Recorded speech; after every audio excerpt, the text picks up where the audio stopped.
First of all, I want to welcome such a wonderful audience.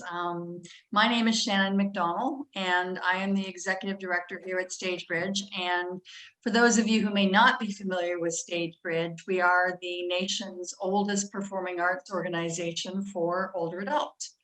And we give all kinds of classes, including, of course, storytelling.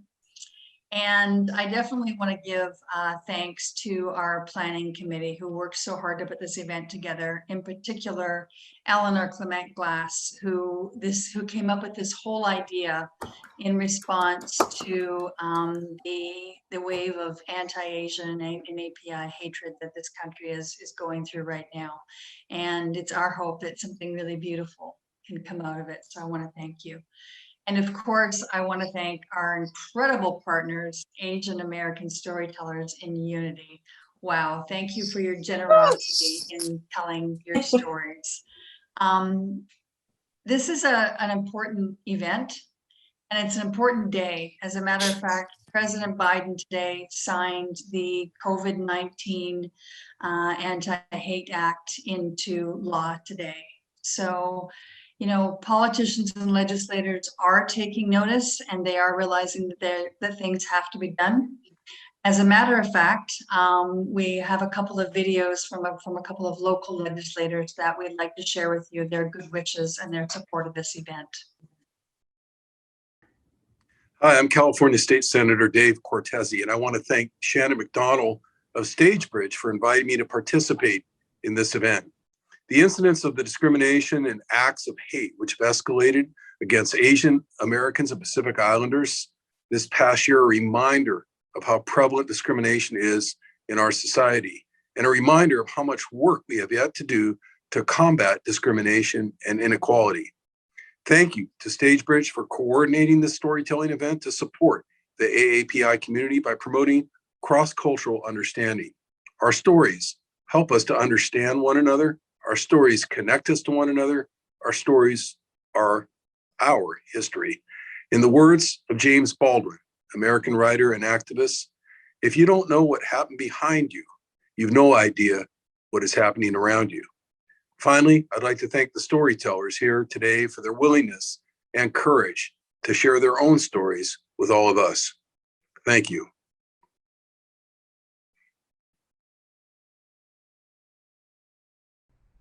I'm David Chiu from the California State Legislature, and I want to thank Stagebridge and all of the amazing storytellers who've gathered.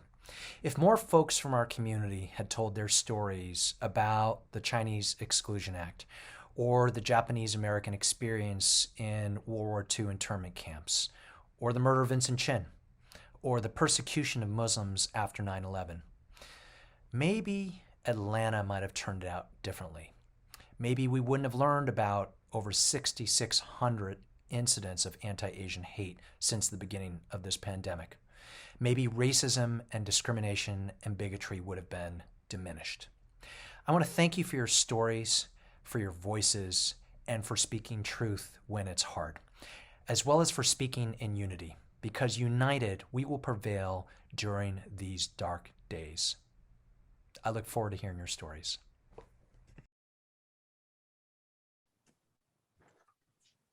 As do all of we. I want to thank all of you for coming and showing up. It's so important that we show up for each other. There's an old storytelling proverb that says the shortest distance between two people is a story, and I really believe that. I also believe that it's impossible to hate up close. Thank you, all of you, for coming. And I'd like to introduce Eleanor Clement Glass, who is not only a board member here at Stagebridge and a teaching artist in the schools, as well as a student. She's also a member of Asian American Storytellers in Unity. Eleanor? Welcome, everyone. So happy that you're coming from all over the world to see the show today. And we can be in community together. I wanted to let you know a little bit about Asian American Storytellers in Unity. This is a network of professional and amateur storytellers who've been meeting on a weekly basis throughout the pandemic. Our goal is to encourage and support and develop the art and the business of storytelling and each other through the pandemic. People tell a variety of stories. You're going to be treated to a whole range of historical and narrative, folktale stories, all kinds of stories today that are drawn from our history, our heritage, and our community experience. We speak in many different places, from museums and theaters to festivals, libraries, schools, all over the country. It is my pleasure now to introduce Linda Yemoto. Linda is my co-producer for this event and also an event that's happening on Sunday, and a member of the Asian American Storytellers in Unity. Her own stories are drawn from a career-long experience as a park ranger. People used to call her, thousands of kids call her Ranger Linda, and also she draws from her Japanese heritage. Linda is our wonderful MC for the afternoon. Thank you, Eleanor. You know, it really is my distinct honor to be able to MC such an incredible array of Asian American storytellers. I want you to think of this evening or afternoon or morning, wherever you may be, as a banquet of stories prepared with lots of love for you. And it's going to be served in 3 courses. There's immigration, self-identity, and cross-cultural understanding. Now, most of these stories are personal stories or true stories based on historical events. So between these courses, we are going to be serving you a little entremets, an intermezzo, an amuse-bouche, to sort of just clear your head for the next set of stories. As each teller finishes their story, we want you to please unmute, turn on your mic and clap and hoop and holler and give these tellers some love. And you're going to get to practice with me, because they are letting me start with a little bit of an appetizer for you, a little folk tale called the Mochi Race. You're probably very familiar with mochi ice cream because it's pretty popular now in a lot of markets. So the ice cream is in the center, but it's the chewy, soft mochi on the outside that, to me, is the important stuff. And traditionally, to make the mochi, you would use a wooden or stone mortar called an usu and a wooden mallet called a kine. And you would fill the usu with a freshly cooked, hot, steamy rice. Mochi rice is a very short grain rice, right? So you can see they're starting to pound it. So they're going to pound it and pound it and pound it. And then it'll become this soft, pillowy, stretchy, sticky kind of goo. And someone has to keep flipping it, pounding, flipping, pounding. So try not to get your hands smashed while you're flipping it and they're pounding it. And it's still really hot when you form it into these traditional mochi rice cakes. Okay, so that's what you need to know. Mukashi, mukashi, aru tokoro ni. Long, long ago in Japan, 2 friends, Monkey, yukiki, yukiki, and Bullfrog, Redo, redo, redo, redo, met on a mountaintop. Monkey turned to Bullfrog. Bullfrog, my old friend, do you hear that sound coming from the village down below us? They could hear ka-tonk, ka-tonk, ka-tonk, ka-tonk. That is the sound of people pounding mochi, because soon it will be New Year's Day. And they say it's good luck if you eat mochi on New Year's Day, for then you will have good luck for the entire year. Now, don't you think that you and I can come up with a plan that we can get some of that delicious mochi for ourselves? So the 2 friends put their heads together, came up with a plan, and hurried down the mountain to the village. Well, Monkey, being much faster, got there first, and he went to the home of the village mayor. He pushed open the gate to the back garden. He knew they'd be pounding mochi there, and sure enough, there was a big crowd of people there pounding mochi, and there were lots of kids running around and playing. Well, Monkey left the gate open for Bullfrog, and then he hid in the bushes. And then sometime later, boom, boom, boom, Bullfrog made it to the garden. He went over to the pond, and with a huge bacha, he jumped into the pond, making a huge splash. What happened? What happened? One of the children must have fallen into the pond. So everyone rushed over to the pond to see what had happened, leaving the usu unguarded. That gave Monkey his chance. He ran out of the bushes, grabbed the usu, and began running back up the mountain with it. Now, he got to the top of the mountain and had to wait for Bullfrog to get there. And as he was waiting, he began to think,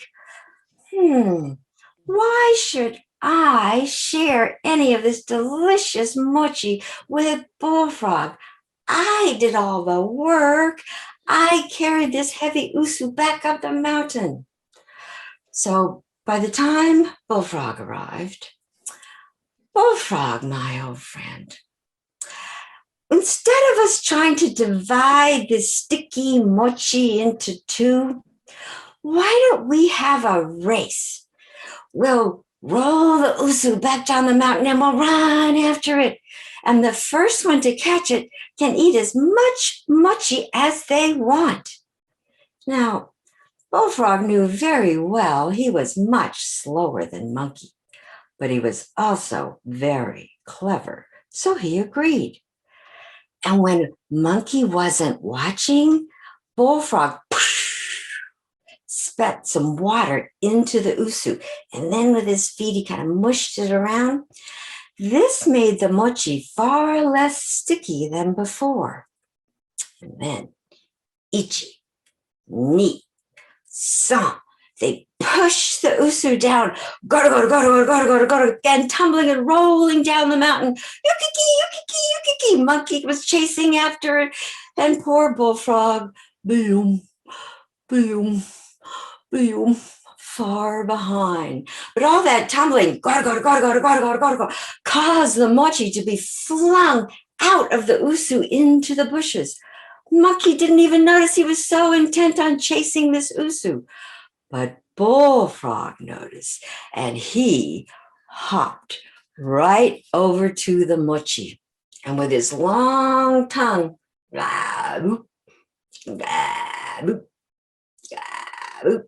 he began to eat the mochi.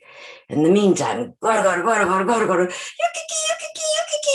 the time Monkey caught up with the usu, it had rolled all the way back down to the village. And when he picked up the usu, it was empty. Oh, he was so dejected. Monkey very slowly trudged back up the mountain. Togo. By the time he found Bullfrog, he had eaten up the last of the mochi. Oh, Monkey, my old friend, I would have saved some mochi for you, but you were so slow coming back up the mountain, and I didn't want it to go to waste. So you see, that is why today Bullfrog has such a big belly, because he ate all the mochi. Oshimai. Okay, now's where you practice. Hey. Hey. Excellent. Thank you. That was good. Good job. Hey, what a great story. All right, so that was your little appetizer. Now to begin your first course of stories. Now, as I said, there's this wonderful program that Stagebridge put together for us, and there are just great bios for every single one of the tellers. And so instead of repeating everything that's in the bios, I asked the tellers, would they please just send me a little something else, a little tidbit, right? So our first teller, Emil Guillermo, now he has been a staple of Asian American print and broadcast journalism for 30 years. And if his name isn't familiar to you, it really should be. Emil said that between jobs, he used to send jokes to Jay Leno and The Tonight Show, and they bought a few. Now, he said he has long forgotten the jokes, but he has never forgotten that he got paid to write comedy. He even has the 1099 tax form to prove it. Because every day, Monday through Friday, he has a talk show on Facebook Live at 2 p.m. Pacific time. I don't know how he does it every day, but it is, I listen to it quite a bit, and it's informative, it's entertaining, and it's highly enlightening. So I recommend it. So please welcome Emil Guillermo.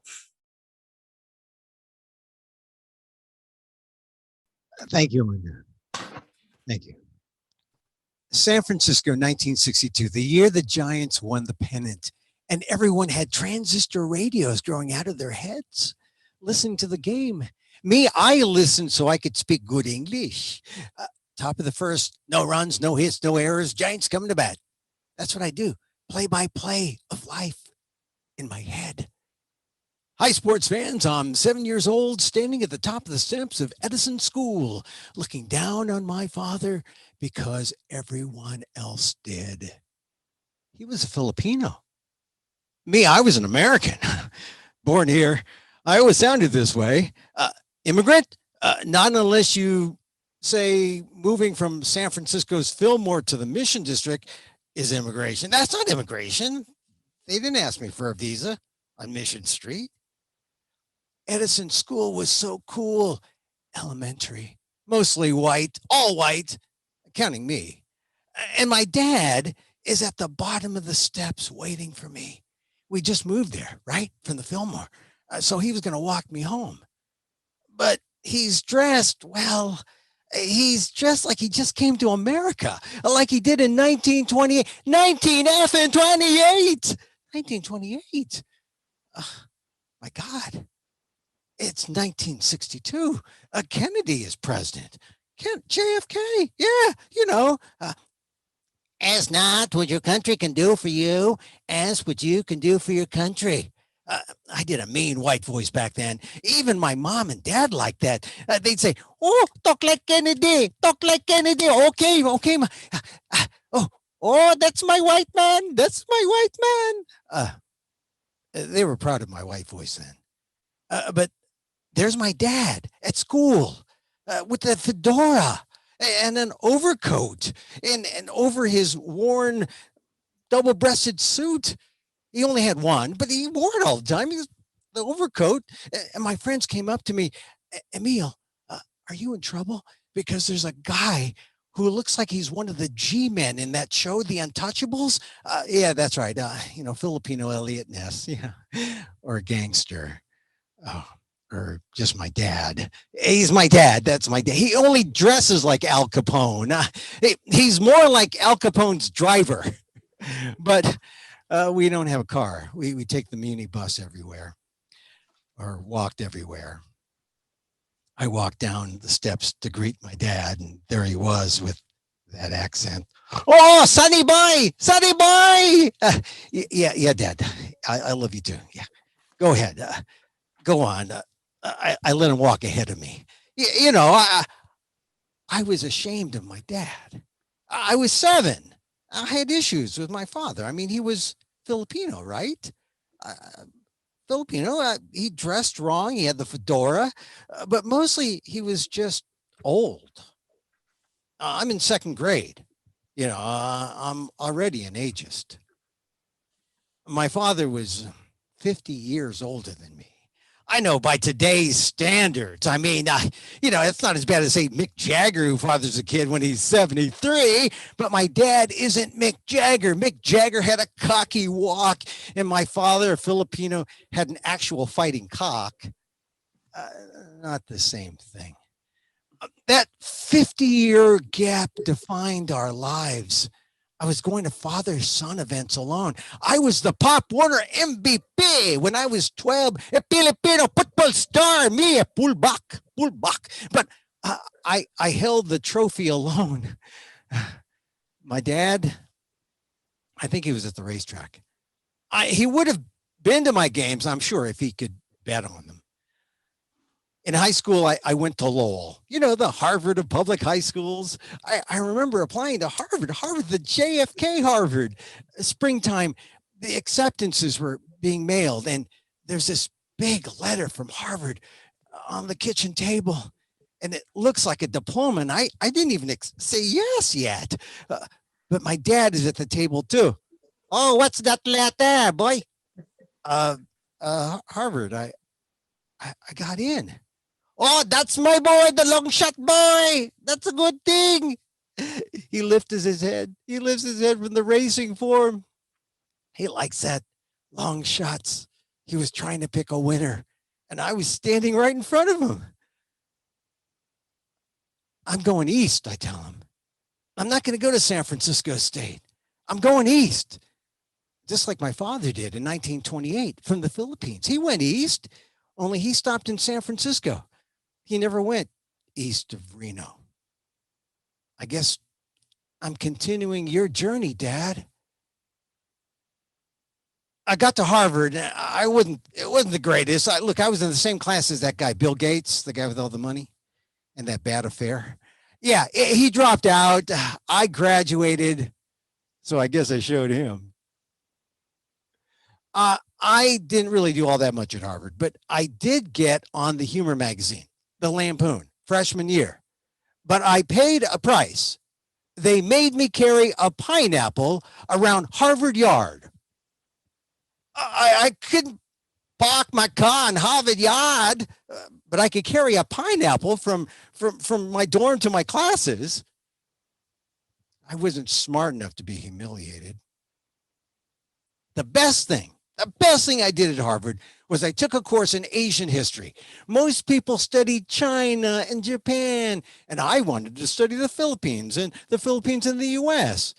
I mean, it was an easy A, right? There were no Filipino American books back then. What are you going to study? And plus, I was kind of Filipino, right?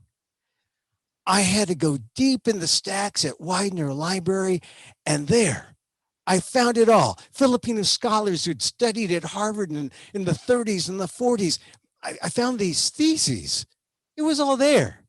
The Philippine-American War, how it ended, the colonization of the Philippines, the arrival to America, the Filipinos as American nationals, second-class citizens. Among them, my dad. He practically jumped off the history pages. Oh, 7-Eleven, 1928. $1 steamship cost $60, 30 days on the USS Franklin Pierce. My suit and I, my one good suit, I come to America. The US raped the Philippines and left us for dead, but I come here to seek my fortune. I want my democracy direct, intravenously. They had yellow cabs in San Francisco that would take them from the docks to Stockton to go pick the vegetables. And my father wouldn't go. I'm not going to go to Stockton. I stay in San Francisco because I am here to cook the vegetables, not to pick the vegetables. In Stockton, they have signs that say no Filipinos allowed. They have lynchings of Filipinos. In San Francisco, I just get lost in the fog, and if they see me, they just call me monkey. There was some restaurant work for him. He was a cook. But it was a depression. There were a few jobs. But boy, those Filipinos, they could dress up in their one suit. And the white women loved the Filipinos. Well, there was Filipino women, not too much, because they did not bring them here. But there was Miss Jones and Miss Smith and miscegenation. Anti-miscegenation. That's those laws, the anti-intermarriage laws that kept Filipinos as bachelors. And there were jealousies between the Filipino man and the white man, and that spurred anti-Filipino riots. Think of Filipinos as brown Emmett Tills, just being friendly. The politics got nasty and xenophobic. The Tidings-McDuffie Act changed their status back from colonized Americans to aliens, not Martians, just Filipino nationals, Filipinos were asked to self-deport. Most Filipinos kept their heads down and stayed and endured the 20s, the 30s, the 40s, the 50s on the fringe until more Filipino women came after the war. And then I was born and life began. Hooray! For my father, mostly. I mean, it was like he had been living under a rock until he had a chance at his real treasure, his own American Filipino family. That night at Harvard, I called my father. I had some good news. I got selected to give the funny speech at graduation. He thought about not coming because, it was too expensive. But now there was a reason. Hey, look, Dad, you and Ate, my sister, I'll pay. I had an extra job at a radio station. You guys never had been east of Reno. Come be with me. Oh, where'd you get the money? Did you go to the truck? No, Dad. I got all I need. I found it in the stacks at the library. History. Our story. I know it now.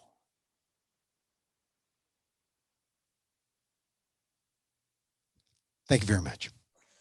Woo! Oh, that was so great, Emil. Go Giants. You can see why some of Jay Leno bought some of his jokes. He's got such great sense of humor.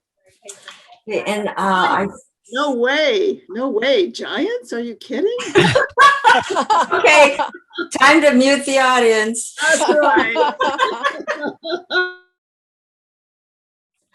Okay, then I get to introduce Eleanor. And as you know, she is a board member of Stagebridge. Eleanor grew up as an army brat. All right, try to follow this in your head geographically. She attended an all-German preschool in Stuttgart, Germany, a segregated school in North Carolina, followed by an all-Black elementary school in segregated Southside Chicago.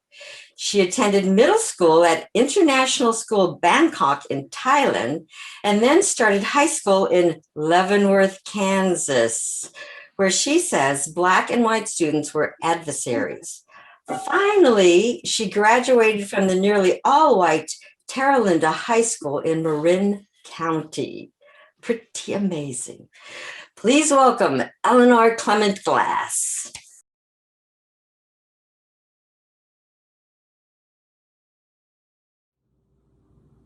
My grandmother, Tecla Baldecano Santiago, was a strong, resilient, tough Filipino woman. It wasn't easy to raise 4 children during that brutal war, World War II, when the Japanese invaded and occupied the Philippine Islands. But she survived, and she kept her 3 girls and her young son safe. After the war, she moved her family to Manila, the capital of the Philippines. She was determined to rebuild their lives and keep them safe. In 1946, she walked her 16-year-old daughter, Gloria, to Clark Military Base for her first job, and she held her hand. Glory, Glory, sige na, hurry. You don't want to be late for the first day of your new job. Gloria's eyes shone bright with curiosity and excitement. Mama, look! She pointed to the big gray ship that was docked at the end of the pier. It dwarfed everything else. Mama, look. She pointed to the lines and lines of Negro soldiers in their camouflage and black boots marching along. In 1946, the U.S. Army was still segregated with white and Negro or colored troops in separate units. When they got to Bungalow 18, Mrs. Santiago said, Glory, be good, work hard. I will come for you at the base entrance. Now, my father, at 23, had just completed his Army officer training in Philadelphia, Pennsylvania, and he came to the Philippines as a Negro officer, 2nd Lieutenant William Clement. My mother said, at first, first the lieutenant was my mentor. And he told me to just call him Bill. Now, my mother, by her own admission, was the worst clerk typist ever. Her trash can overflowed with crumpled paper because she would snatch out paper and ball it up with every mistake she made on that black manual typewriter. But she had a sweet, friendly disposition and a delightful sense of humor that endeared her, along with her sweet spirit, to everyone in her office, including Second Lieutenant William Clement. One day, Second Lieutenant William Clement came in and he saw that she was visibly upset. Glow, what's wrong? That was his nickname for her, Glow. I think I'm going to be fired today. The captain asked me to go to a movie yesterday. I do not know how to say no to the captain. So I said yes. And then I gave him my wrong address. Bill laughed. And at that, he became her protector too. He patiently taught her how to type and file papers. He taught her English, and he introduced her to her first American cheeseburger and chocolate milkshake. At her insistence, he even taught her how to drive an army jeep. Sometimes Gloria would tell her mother that she had to work on a Saturday, so they had a little bit more time. They loved to walk in the base cemetery where there were lush tropical flowers and that smelled beautiful, and there were manicured green lawns, and they were less likely to run into colleagues. One day, Mrs. Santiago was playing mahjong with some of her friends, and she said, "You know, my Glory is getting to be such a good worker. You know, she is ready early every time we have to walk to the base. And sometimes she even works extra on Saturdays. I am so proud of her work ethic. This job has been very good for her." Indeed, Bill and Glow had fallen in love. One day, they were walking along the beach, and Bill stopped, pulled out a little blue velvet box from his pocket surreptitiously. "Glow, ini ibi kita." "Bill, I love you too. Your Tagalog is getting very good. You have been practicing." "Glow, what are you doing?" He knelt on the sand on one knee. "Glow, you know I love you more than my own life. And soon I'm going to be getting orders to leave the Philippines. I want you to come with me as my wife. Will you marry me?" "Oh, Bill, you know I love you with all my heart, but I cannot marry you." He stood up. "Why not?" "Because I have two elder sisters, Aning and Evs. Oh, my mother would be so uncomfortable if I was to marry before they do." "Oh, I'm sure they would understand." "Well, and you are not Catholic, and my family is very, very devout. My mother would be so uncomfortable if I was to marry someone who was not a Catholic." Bill held her close. "Glow, I know we can work on anything. We can work out any problems if we're together." She gently pushed him away. "But that is not the biggest problem. It is Hong Kong Pier." "Hong Kong what?" "No, you see the ship way at the end of the pier?" "Yes." "It is said that when an American soldier has a Filipino girlfriend or fiance or even wife, when he gets orders to leave the Philippines and go to America or another country, when the boat pulls away, The girl is left standing on the pier all alone. Do you know, my mother has a friend whose daughter was left hung on pier with a baby. Glow, you know I would never leave you. I love you. Oh, I know.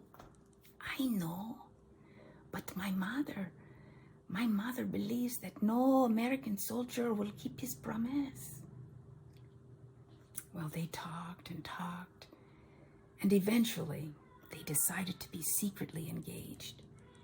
And she used a safety pin and safety pinned her little engagement ring to her bra to keep it safe, only taking it out at night to look at it and hold it to her heart. One day she was lying down after Mass on the little bed in the bedroom that she shared with her sister Evs, and she heard heavy footsteps outside. She knelt on the bed and looked under the curtain. Oh, it's Bill! What is he doing here? Jesus Maria Sepp! She was calling on the big guns, Jesus, Mary, and Joseph, to help her. Jesus Maria Sepp. Then she heard the door open, and her mother. Hello? May I help you? Mrs. Santiago, good afternoon. I am Second Lieutenant William Clement, but please call me Bill. Lieutenant, may I help you? Well, I was hoping I might come in and talk with you. Please, come and sit. She pointed to a rattan chair, and she took a seat at the rattan couch that was facing the chair. Glory, get some iced tea for our guest, and then come sit with me. Gloria brought the tea. Mrs. Santiago's back was erect, and her hands were laced in her lap. Now, Lieutenant. Oh, please, call me Bill. Lieutenant, is my Glory in any trouble? Oh, no, ma'am. I just wanted to come and meet you. I've heard so much about your family. My family? She looked at Gloria, who was not giving her a look back. Yes, I've heard so much about your family from Glow. Glow? Yes, and I wanted to tell you that I love her, and she loves me. She loves you. She loves you. Oh, I see. Yes, and Mrs. Santiago, I would like to ask for your daughter's hand in marriage. I would like to marry her. Oh, I see. Well, Lieutenant, that will not be possible. I'm so sorry, but thank you for coming. Mama, please talk to him. Mama, I love him. Bill stood up, and he took his hat, and out of it he drew a blue airmail envelope, and he passed it to Mrs. Santiago, and she took it. Lieutenant, I understand English, but I do not read it. Please read it to me. Oh, yes, of course. My dearest Mrs. Santiago, I am Edith Clement, Bill's mother. My husband, also named William, lives in our own modest home in Philadelphia, Pennsylvania. The letters we receive from our son each month are full of descriptions of your beautiful country and your beautiful daughter. They show us his deep love for her and his hopes for a future together. He told us he wants to ask your blessing to marry your youngest daughter, Gloria. I imagine you have many questions and concerns about such a marriage. I want you to know that my husband and I will love her like she is our own daughter. They will always have a home with us. We welcome her with open arms. My son is a very good and kind man. I know he will always honor his wife and provide and protect his children. He loves Gloria very much. I hope we will be able to meet her when they come to the United States. With all our love and with deep respect, Edith and Bill Clement.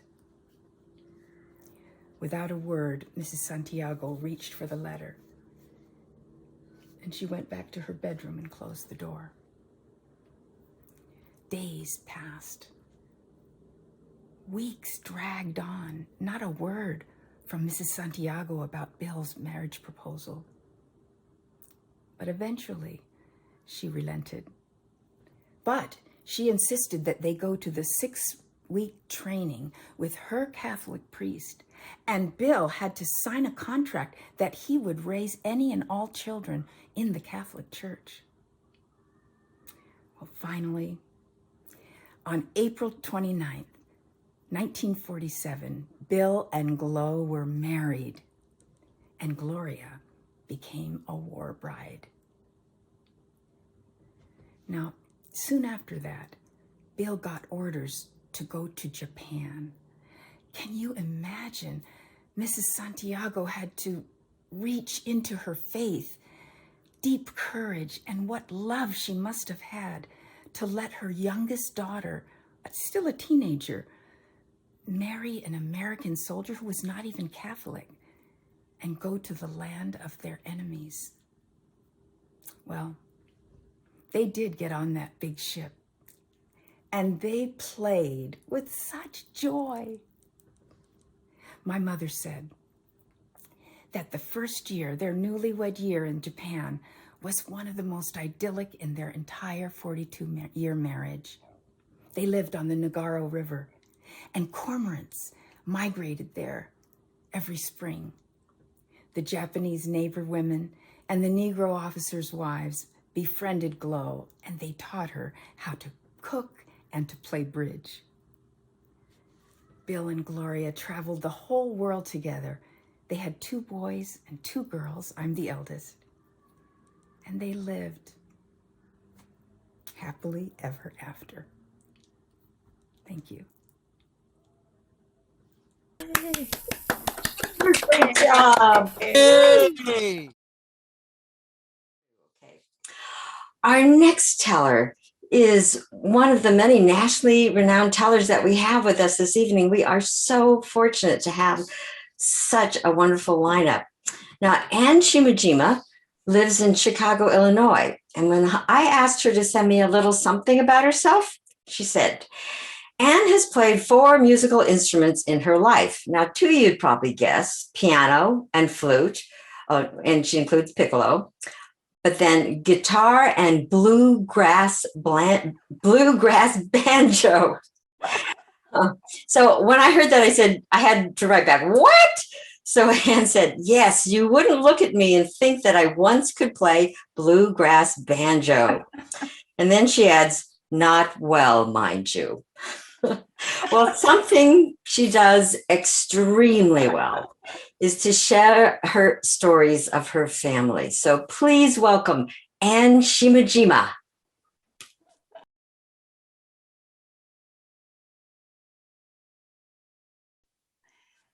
That was a long time ago.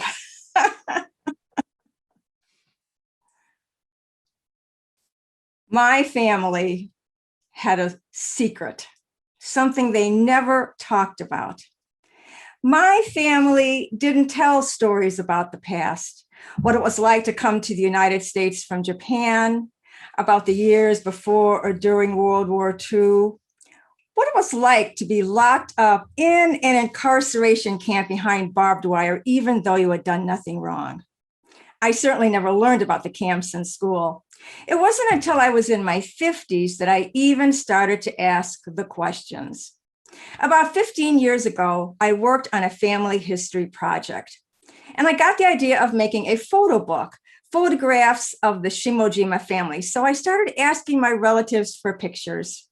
I wasn't expecting really old pictures. I knew that in the days following the attack on Pearl Harbor, when, of course, Japan attacked the US naval base in Hawaii, which threw the United States into World War II, this was a horribly difficult time for Japanese Americans. The FBI was searching homes. People were destroying priceless family heirlooms like photographs, Japanese books and music, anything that might make you seem suspicious or disloyal to the United States. But I got lucky. I discovered my cousin had inherited our grandmother's photographs and personal papers. I didn't even know these existed. She sent me a big box and I opened it to discover treasures. Photographs of my family going all the way back to Japan, the early 1900s. And she sent my grandparents passports and their marriage license. So I got busy scanning photographs. But very quickly I realized it wasn't enough to make a photo book. I had to get the stories. Now, this was a hard thing to think about. I had this really strong feeling that we didn't talk about the past, but I knew time was running out. My grandparents had passed away. My father had passed away. The only person still living of my father's generation was his older sister, Mary, my 91-year-old aunt. So I interviewed her. She told me that my grandfather, Seitaro Shimojima, was from Nagano-ken, an area of Japan where the Winter Olympics were held in 1998. His family had a silkworm farm. Now, his problem was he was not the oldest son in the family, so he would not inherit anything from his parents. So he left Japan in 1906 with a group of friends and sailed for North America. He settled in Portland, Oregon, and became a cook for the Portland Commercial Club. A few years later, he wanted to get married, but to go all the way back to Japan to find a bride would have been way too expensive. So he did what thousands of Japanese men did. He sent his photograph home. My grandmother was a picture bride.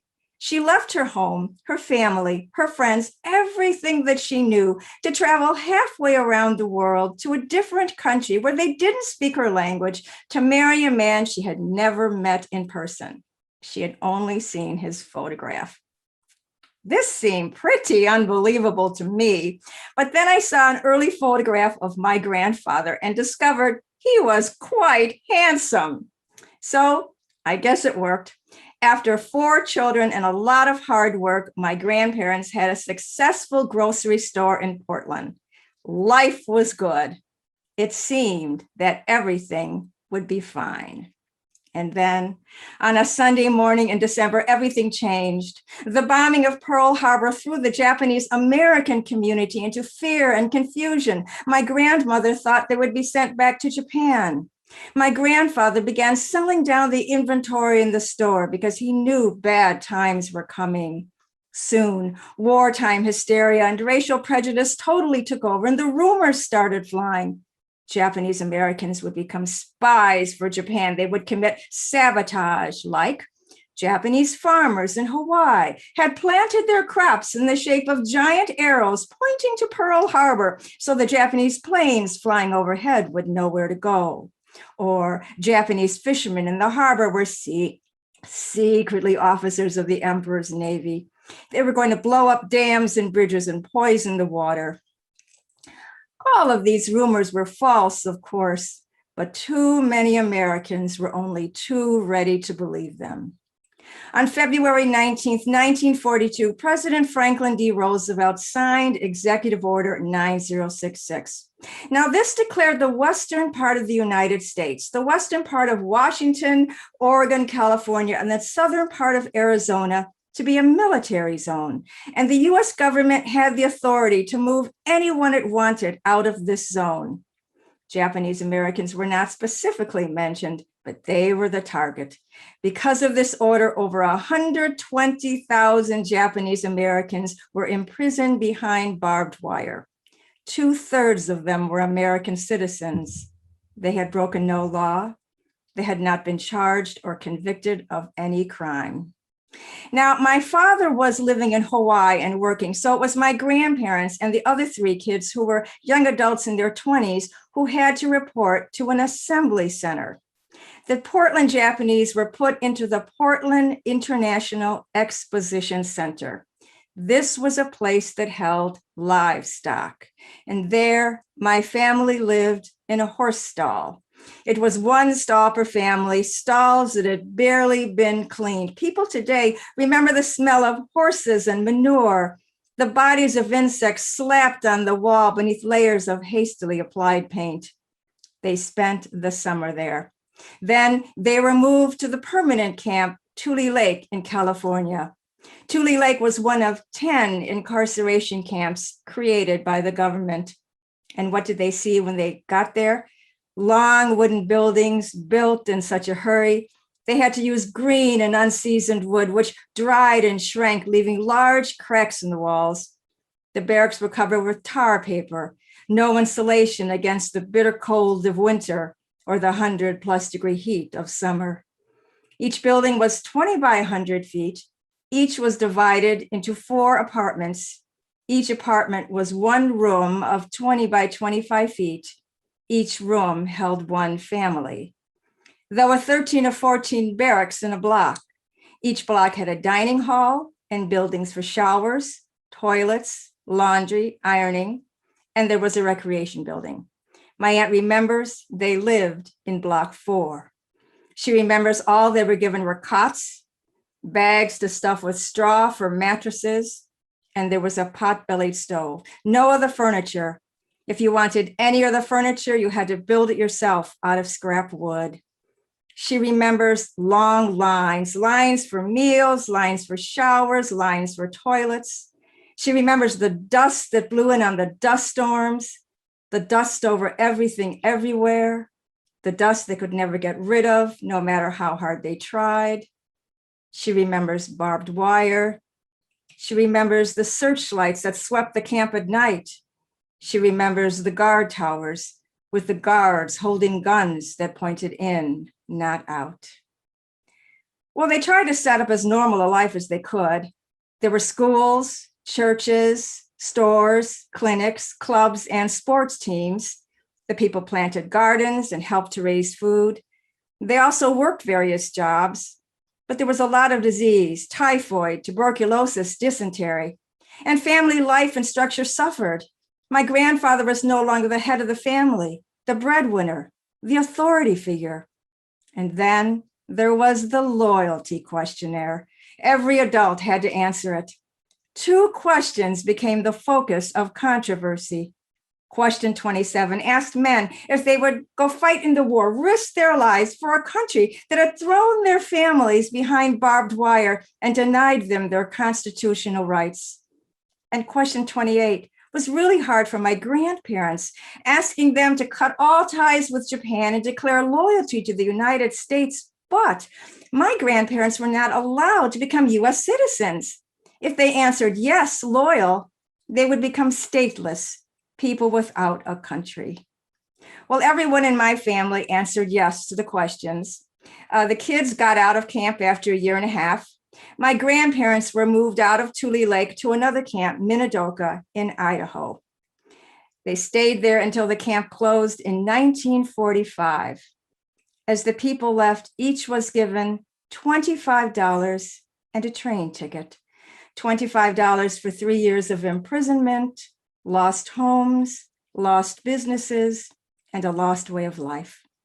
My grandparents left camp and went to go live with their second daughter in Kansas City, Missouri. And my grandfather never worked again. He was 60 years old when he left camp. I can only assume he thought he was too old to start over. So that was the story that my aunt told me. And when she passed away 8 years ago at the age of 99, I got her box of photographs and documents, and I found the one thing I had hoped to find, the apology letter from the United States government. So now the secret is out, and I'm the lucky one because I get to tell the story. I tell people about what happened to my community because we looked like the enemy. People should know that story.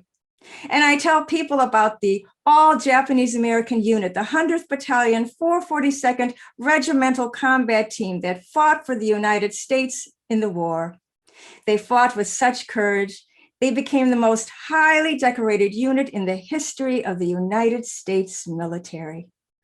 Oh, and I did make that photo book.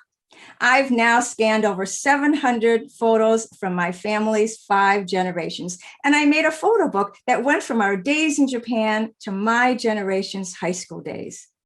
But there were so many more photographs, another 35 years worth, that I made a DVD with slideshows for all the different generations. I finished it just in time for Christmas. I went to my family's Christmas Day gathering and said, I have something to show you. We all trooped down to the family room and gathered in front of the television, aunts and cousins, grandparents and grandchildren, and I played the DVD for them. I sat there watching them, watching the screen, laughing and smiling as the years passed before our eyes. This moment was for my grandparents, a gift to recognize their gifts to us, the sacrifices they made, the indignities they suffered, and the hopes they had for our future. I wish they could have been there. Perhaps they were in spirit, smiling down on us all. Oh, Wow. Amazing. I love it when Anne tells her family story because it really feels like it's my family story too. It's the story of over 100,000 people that were incarcerated. We can so relate to it. Thank you, Anne. Thank you so much. That is your first course, right? So I hope you can feel and taste some of the love that went into the preparation of those stories. And this is your first now entremets, your little amuse-bouche, or as they say in Japanese, amuse-bouche. Motoko is an internationally renowned storyteller, and she'll be joined by Eshu Bumpus, her partner of over 25 years.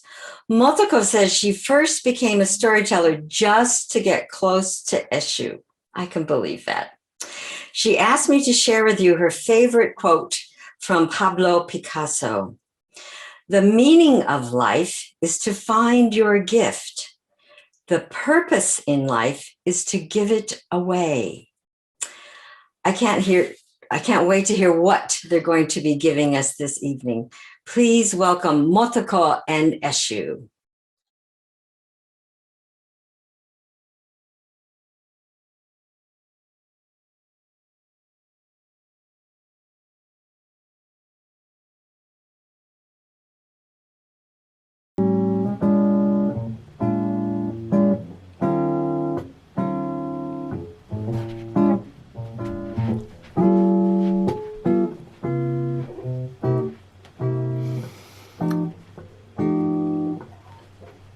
You see, the whole thing started because he didn't want to share. He climbed up that tree and took the very last pear. And if that wasn't enough to demonstrate his greed, he made sure he gobbled down every single seed. Well, later that night, when he went to bed, a pear tree grew right on top of his head. At first, he tried to find ways to hide it, but it really wasn't long till everyone spied it. They loved his blossoms. They loved his shades. The children meant no harm when they came and played. Dancing around his great big tree was a source for them of sheer bliss. You see, what's a tree for if it's not to enjoy, especially for a little girl or boy? To climb and to play to their heart's delight. But then the lovers would come at night.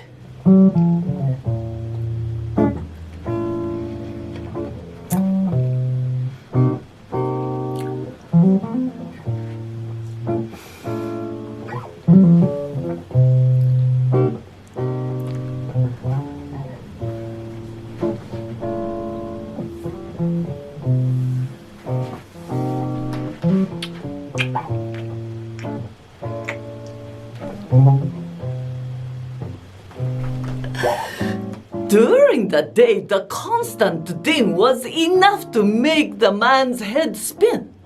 But the night whispering lovers underneath his tree made him feel he was losing his sanity. You see how his patience was put to the test. After all, when could he get any rest? No longer could he even stay in the comfort of his own home. So he decided to trade an axe for his comb.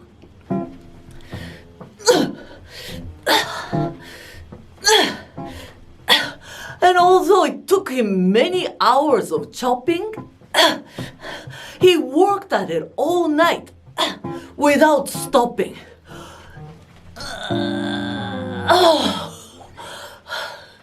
By morning, he had finished, and feeling no pain, he sat himself down to enjoy the cool rain. But he wasn't through. No, that wasn't the end. There was one more job to attend. He continued to wrestle and thump and bump until he uprooted the entire stump. Now all that was left where the pear tree had been was a hole you could put 2 elephants in. Then his trouble started all over again because this big hole soon filled up with rain. Now worse than ever did he wear a frown, for his head held the only swimming pool in town. Now the whole families came to fish and swim, frolicking at the expense of him. That was the last straw. He could take it no more. This constant intrusion he could not ignore. After all, he had taken all he could take, and he could only conceive of one way to escape. He thought if he could manage to stand on his hands, he would dump everybody from his head to the sand. He would even laugh if somebody got hurt. He would point at them rolling around in the dirt. If the old man had only been able to see that our gifts come to us quite naturally. They're not there just for us to possess, but it's in sharing those gifts that we find true happiness. But the greedy old man just did not understand. So he went ahead with the meanness he planned. He flipped himself forward, but did not hit the ground. Instead, he fell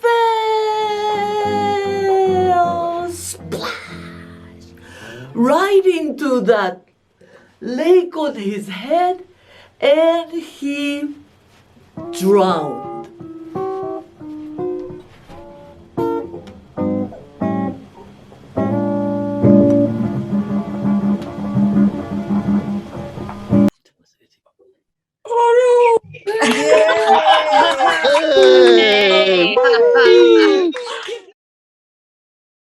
That was amazing. I don't know anybody who could take a traditional folk story and turn it into kind of a jazz, blues, rap. Incredible. Okay, so I hope you're ready for your next course that we call Self-Identity and Discrimination. Now, Nancy Wang is co-director of an internationally renowned kinetic storytelling theater duo. You know them as Ethnotech, right? Nancy said to me, she could do the splits, touch her toes back to her head, do the back bend, and flip over. She was a cheerleader at Hirsch High School in Chicago and a cheerleader in college as well. I can believe all that, right? Now, Nancy had to be in 2 places at once, so she prepared a video that Yasu is going to set up and show for us. And then Nancy and Robert will be joining us later on. So Please welcome Nancy Wang.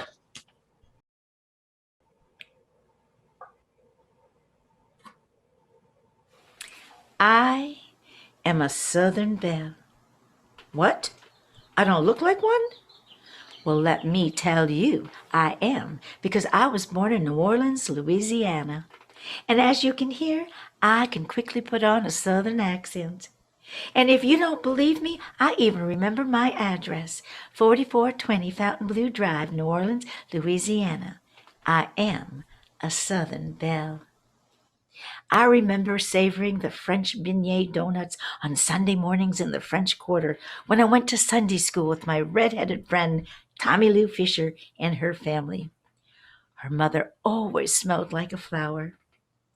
I remember the Mardi Gras, all dressed up in a costume and reaching out for trinkets and shouting, "Hey, mister, gimme, mister," as the floats passed by. I especially remember freezing in my little ballet bird costume and ballet slippers. It was a cold 40-degree Mardi Gras that year. I was already a stubborn little girl. "No, Mom, ballet slippers complete the outfit." I remember playing in the warm rain puddles with my bathing suit on. Just playing and splashing on those little puddles after a warm southern downpour. I remember with Tommy Lou mooning the cars going by as they drove along our street to the Sugar Bowl football game. We were probably all of 6 years old, mooning our tiny little butts. Tiny no more. I also remember while playing in front of my house, some boys on bicycles shouting and "Ching, ching, Chinaman, ha ha." I also remember not knowing where to sit on the streetcars because the whites got to sit in the front and the colored, meaning black, in the back. Where was I supposed to sit?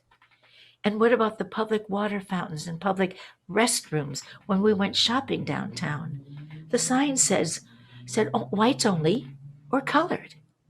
And it was the same with the waiting rooms for the trains and the airplanes. Where was I supposed to drink, sit, go? Those days in my childhood were the beginnings of me being told that I was invisible, that I didn't count, and that if I wanted to be treated with respect, I'd better identify with being white. And I did. And I became a banana.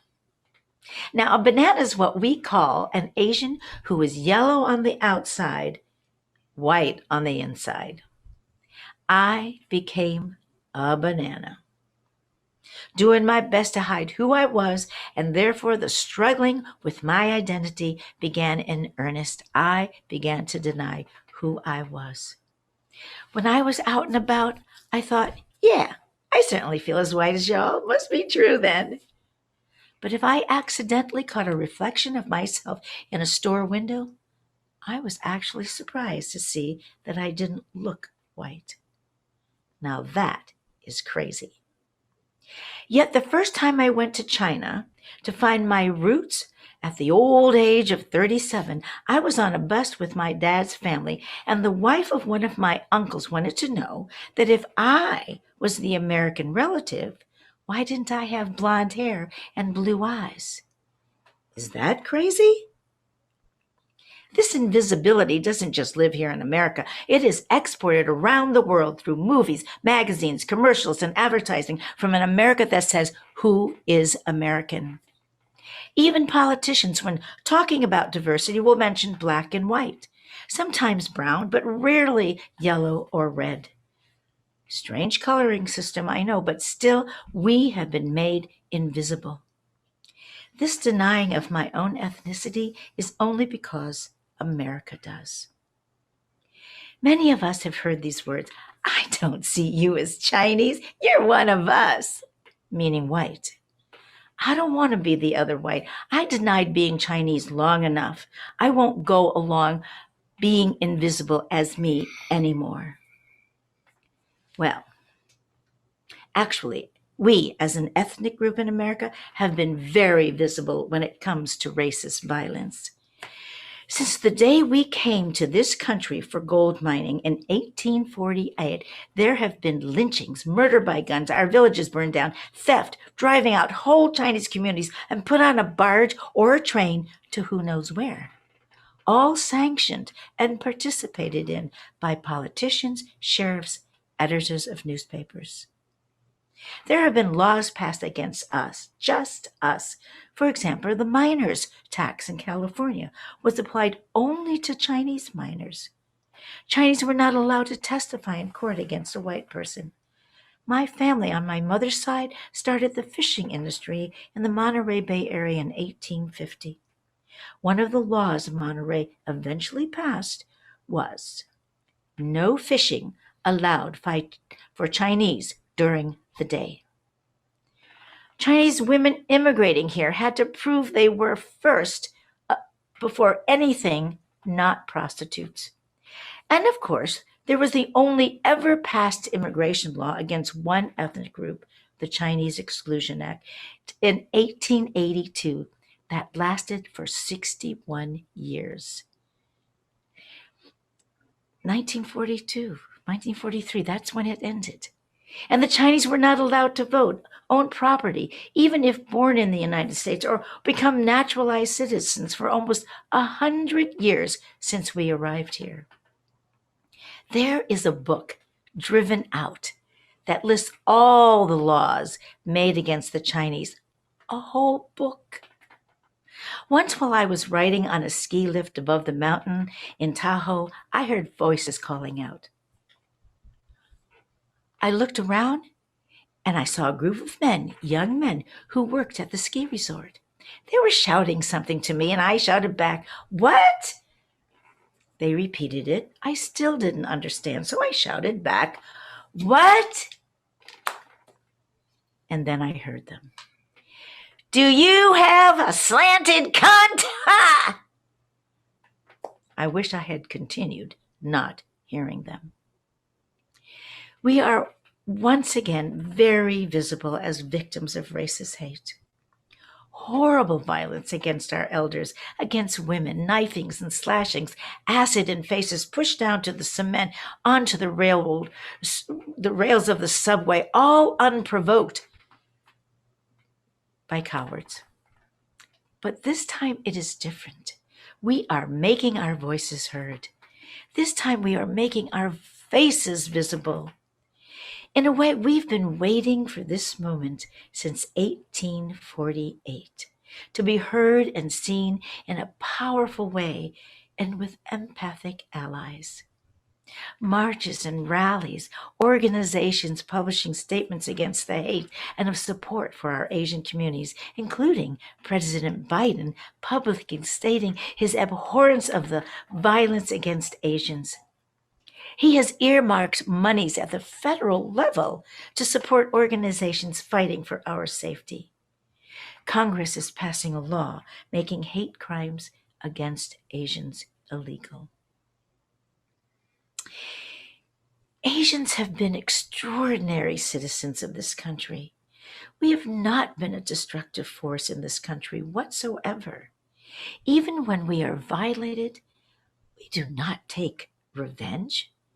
We are here in America a peaceful peoples. We have built this nation and its economy.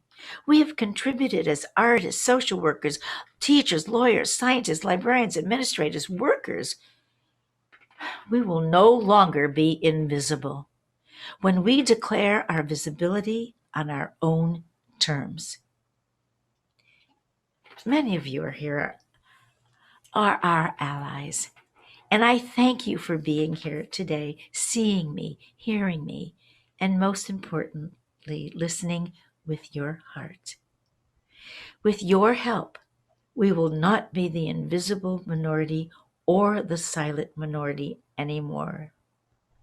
This is an American face, and I am speaking up loudly and proudly. That's it. Wow. Bravo. Bravo. Wow. Beautiful.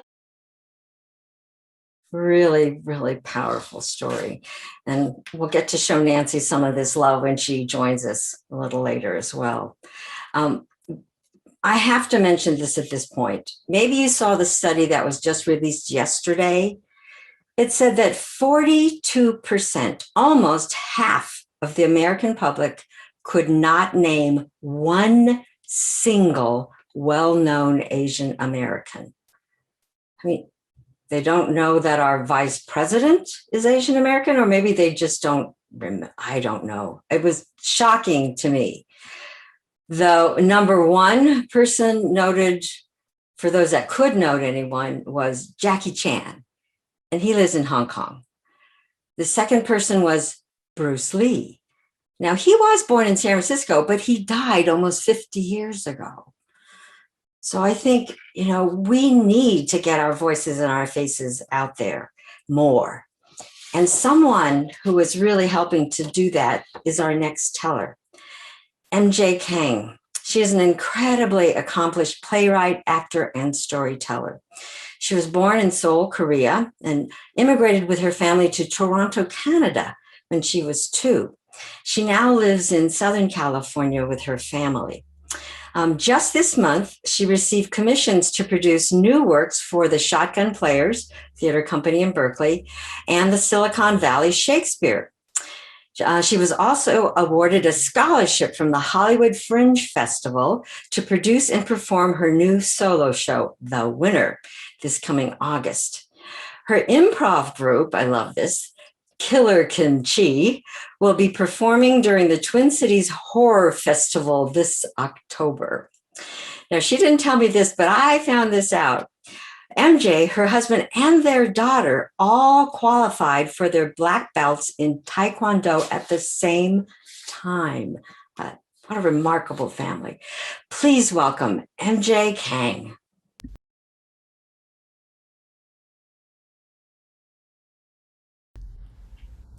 Thank you so much, Linda. I was actually going, why did you guys put me after Nancy? She's like, awesome.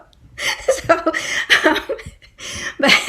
and also why, I'm so hungry. I mean, aren't you guys hungry? So thank you for sharing so many great stories about food, and also for sharing your amazing stories about yourself and your families, because it's been a wonderful night of stories. So, and thank you for having me part of this show, because I'm a newbie. I always feel like a newbie. Okay, sorry, I'll start. I'm on the public Jane southbound bus with my middle sister, Jen. I'm 8 years old and she's 9. I don't feel good about myself.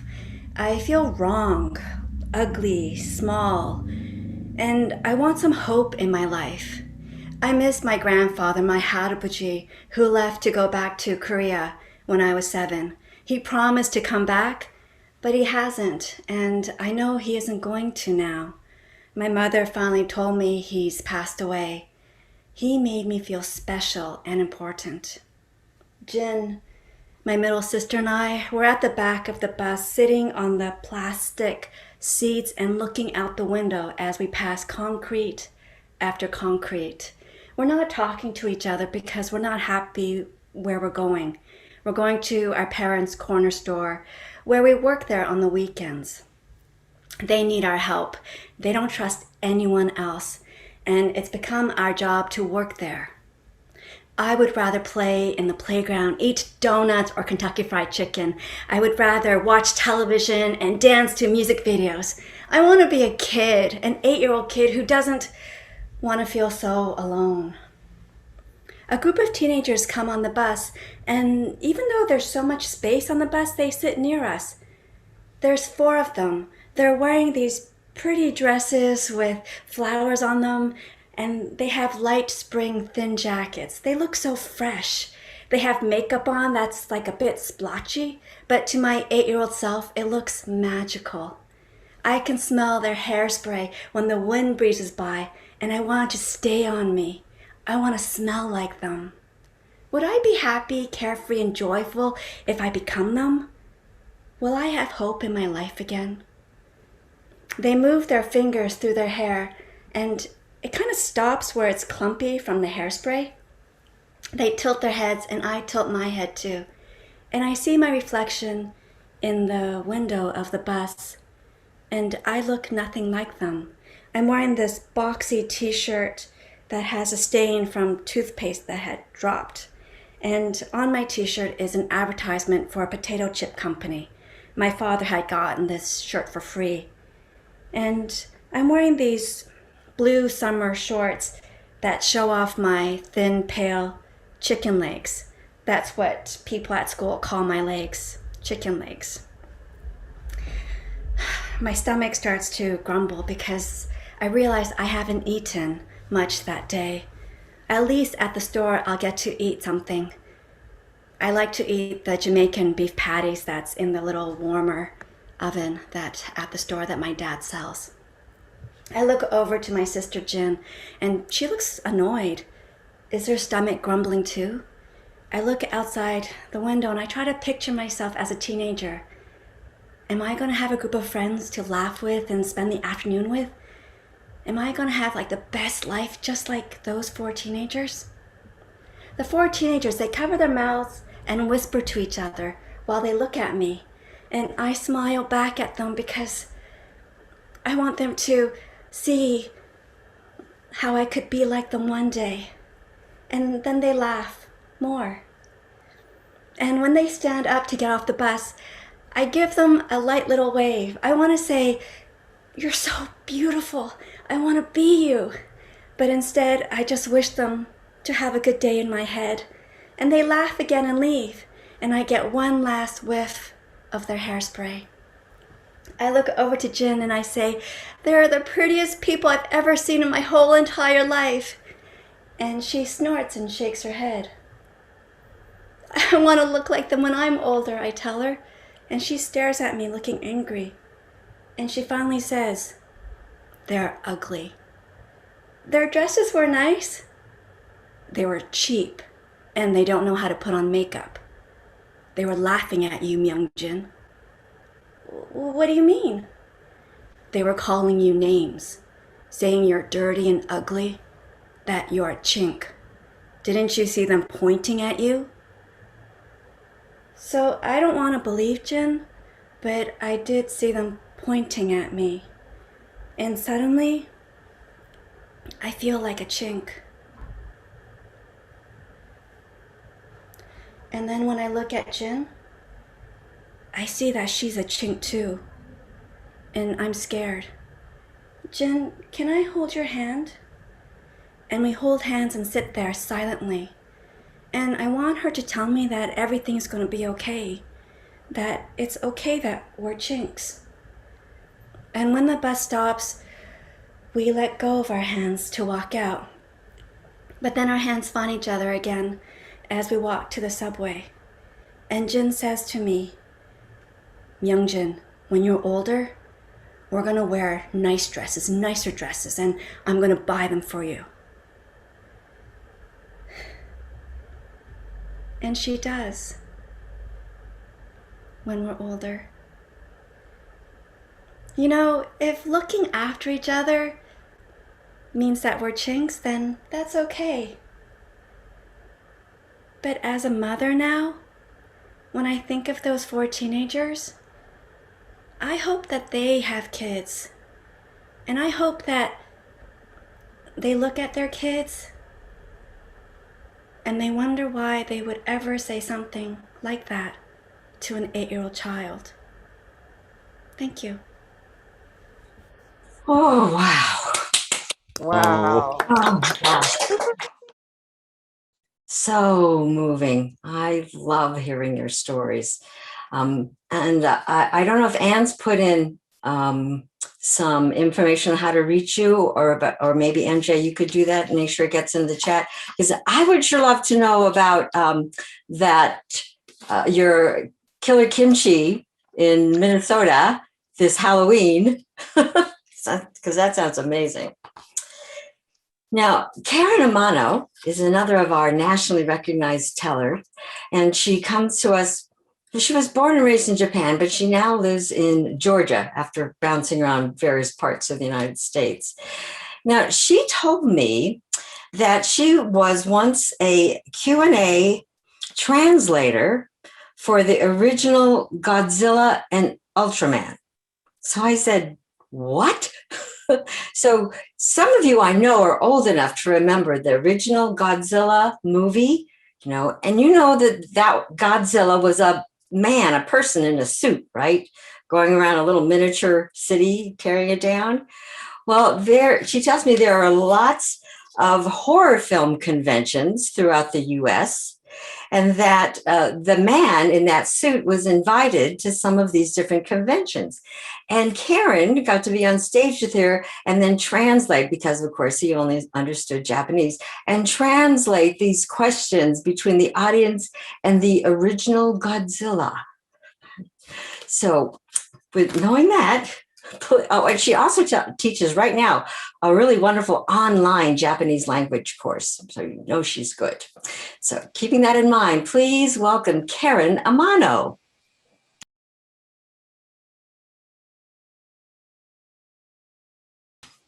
Thank you, Linda. Did you know that actress is Achinchi? Said my mom, pointing at the TV screen. See, she has slanted eyes. Achichi is the racist word that my mom used to refer to Japanese people with Korean heritage. And she thought Koreans' eyes were too slanted compared to the eyes of ethnic Japanese. I grew up in Japan in the 70s and 80s. And when I was in high school, my friends would tell me to watch out for Korean students in the street. According to them, Korean students were dangerous. They would drag us behind the building and would attack us using chopsticks with really graphic and unexpected ways. If my classmate has a Korean name, we wouldn't really trust him. Of course, the Koreans hadn't done anything bad to us, but we're just scared of them. Meanwhile, I was dreaming of becoming an American. I would watch Coca-Cola commercials and fantasize being on the beach in California on a clear blue sky day. I would imagine a young couple with blonde hair, with blue eyes, enjoying surfing and toasting with the good times with a bottle of Coca-Cola. I was full of dreams when I went to America for the very first time. I would meet those cool people like the young couple with blonde hair and blue eyes. I was staying with an American host family, and they were nice to me. But there were also white kids, ages about 3 to 5 years old, lived in the same neighborhood. They were young, but it still hurt when they welcomed me, saying, Chinese, Japanese, dirtiness, look at these. Go away. I was in shock. Tears came from my eyes. In my mind, that Coca-Cola commercial totally changed. I imagined the young blonde couple smiling, but then splash Coca-Cola in my face. Wait, am I the other over here? A couple of years later, I started going to a college in New York City. I was so excited to take a musical theater class.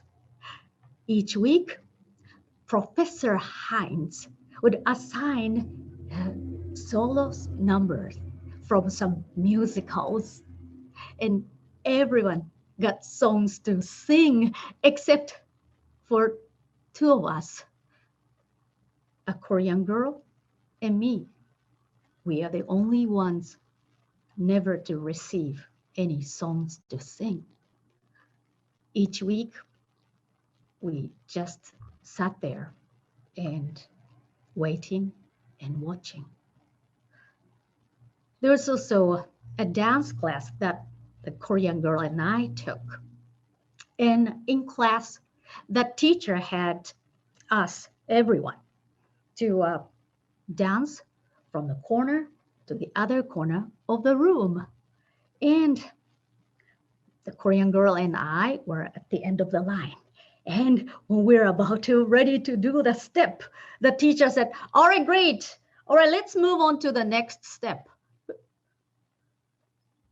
So he never gave either of us chance to dance across the room. For weeks, we were shy and didn't talk to each other. But one day, I talked to her. Hi, we pay the same tuition, but we're only allowed to observe the class. Yes, I guess. I'm Karin. I'm Maria. You want to have a cup of coffee? Sure. So we chatted over coffee, and I found that she was very friendly, smart, and fun to talk to. There's no way that she would have attacked me with chopsticks. And she mentioned over our conversation that her grandma spoke fluent Japanese, to which I replied innocently, oh, that's cool. Did she like to learn foreign languages? Oh, Karin, you don't know what Japan did to Korea? What do you mean? Oh, if you don't know, that's fine. Maybe you should know. Oh, no, please tell me about it. Well, my grandma was forced to learn Japanese by the Japanese administration. At school, every morning, she had to bow in the direction of Japan to honor the Japanese emperor.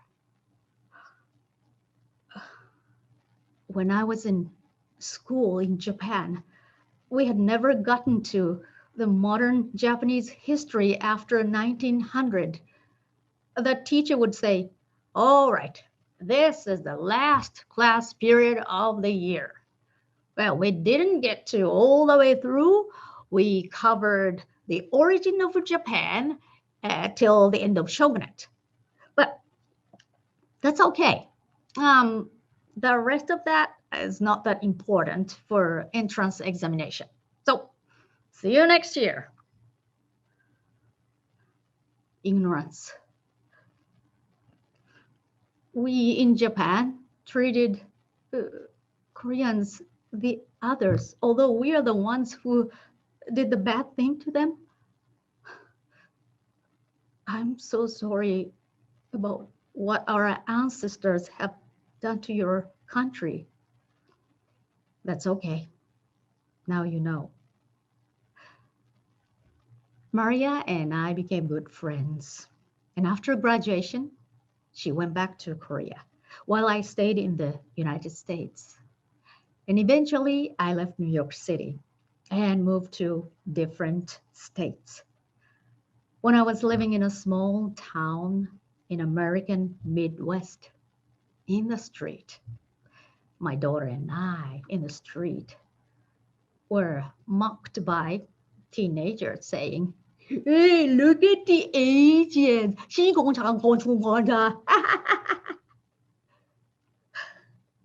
We just run away. Yes, now my daughter and I are the others here in America. Do I need to keep running away from it? Is there anything I could make a difference? Well, bigotry often starts at an early age. What if my mom had grown up being exposed to Korean TV drama, music, and dance like the kids are nowadays? Maybe she wouldn't have referred to Koreans as achinchi or the others. Reaching out to the children, I started telling Japanese folk tales, wearing kimonos. And also I started telling my personal stories about my encounters with racism. It might not change the way people look at me as one of the others here in America overnight, but I hope you will understand how we feel from my story and my friend's story today, and that you will share it with your families and friends. Thank you. Woo-hoo. Bravo. Wonderful. Oh, Karin, what a beautiful story. And the Asian American Storytellers in Unity do have a project that we'll talk about at the very end that we are hoping will bring about some of the change that we're looking for. Okay. Now, our next teller, Joel Ying, Dr. Joel Ying, I like to say, because he is a physician. He comes to us from Florida. Now, I know he believes that medicine is a healing art. He also believes that storytelling is a healing art. And I have to read you what he sent to me. In the days before recipes were all over the internet, Joel once baked a peach pound cake every 2 weeks for a year until he perfected the recipe. On the day that his taste buds were satisfied, he stopped baking pound cakes and moved on to something else. He never wrote the recipe down. It is long forgotten, so don't bother asking. I thought, darn, I would like that perfect peach pound cake recipe. But Joel says he's moved on and we should too. But for right now, please welcome Joel Ying.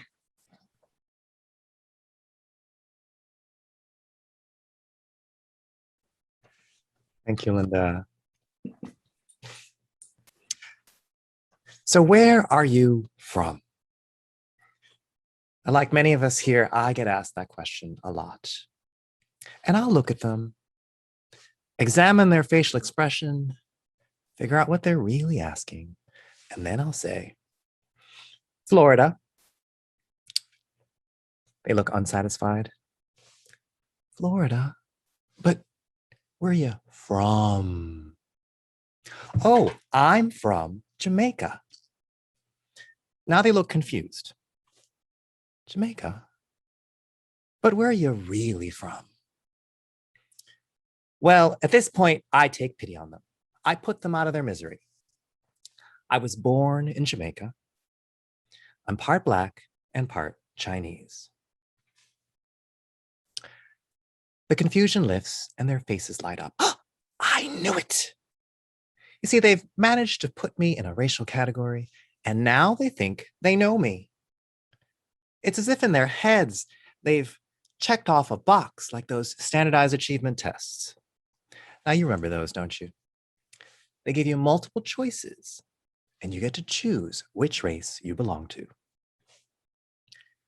Well, in the second grade, at 7 years old, I took my first standardized achievement test.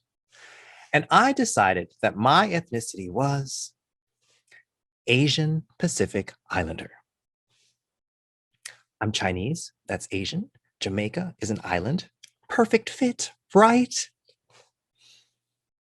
Well, it would be a couple years before I would figure out that Jamaica is not in the Pacific. Well, now I'd have to choose between Asian and Black. Now, it was 50-50. I would choose one or the other, and most people would say, no big deal. But for those of us caught in between, it is a big deal. When you choose one, you deny the other. When you choose one, you deny the other. Well, a few years would pass, and there was now a new choice.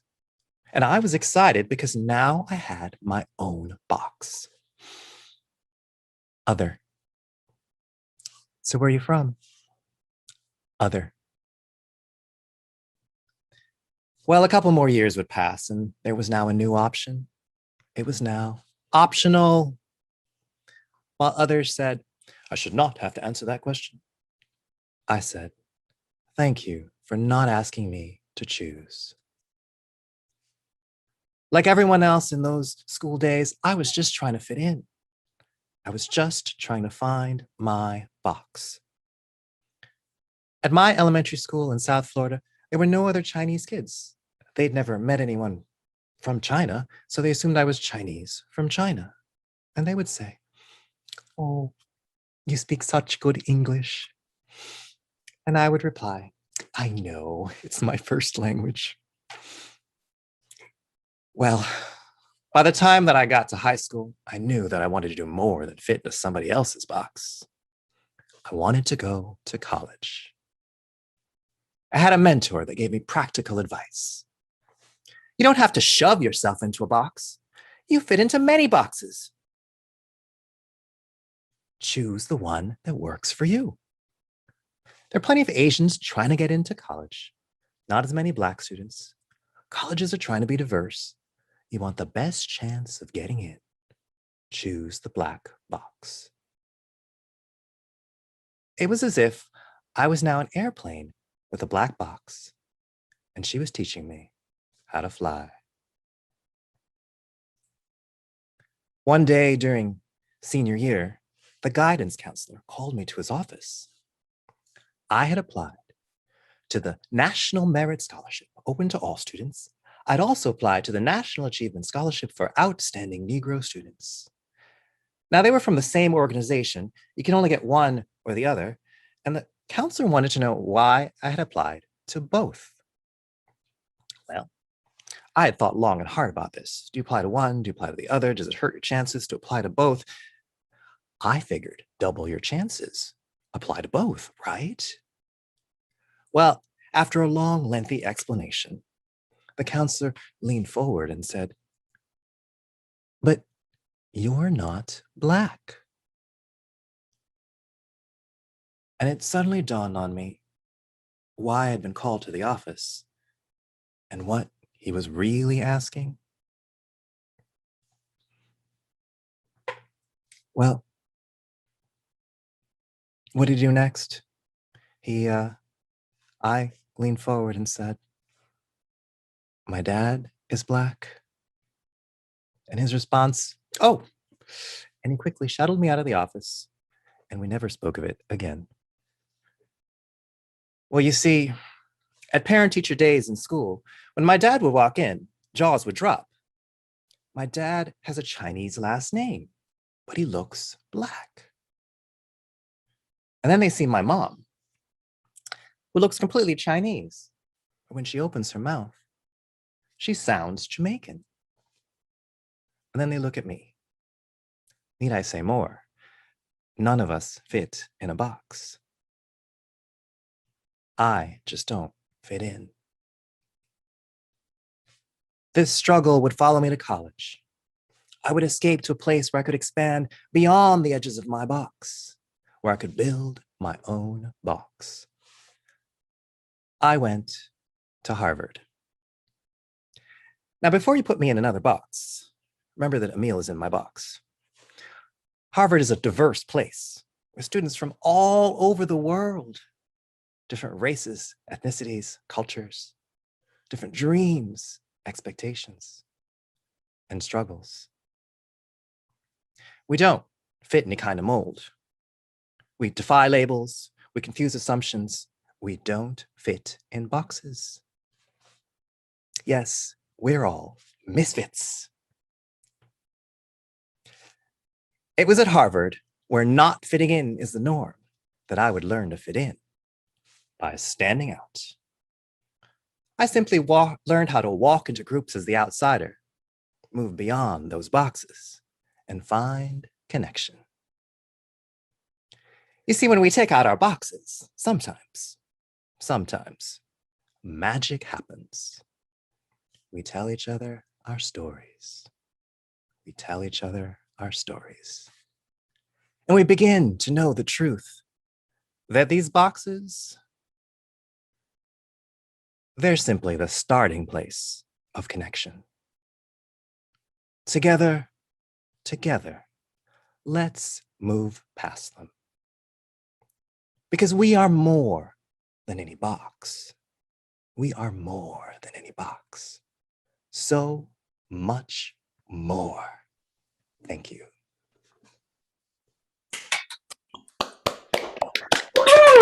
Wow. Indeed. We are more than a box. Thank you, Joel. Our next teller, Bowen Lee, lives in Monterey, California. She's also a writer and a teacher. And I know she rushed here from school, teaching school, to get here to be with us this evening, afternoon, morning, whatever time it is for you. Right? Bowen told me she designed and constructed a fabric replica of the Golden Gate Bridge that spans 90 feet. And like the Golden Gate, it's an actual suspension bridge. So then I had to write back and say, why and where? She said the bridge is an installation piece for the Contra Dance Weekend in San Francisco called Balance the Bay. It goes up for 3 days and then goes into storage until the next year. There was no dance in 2020 and maybe not in 2021, but we're hoping the bridge will span the dance floor in 2022. Let's hope so. Please welcome Bowen Lee.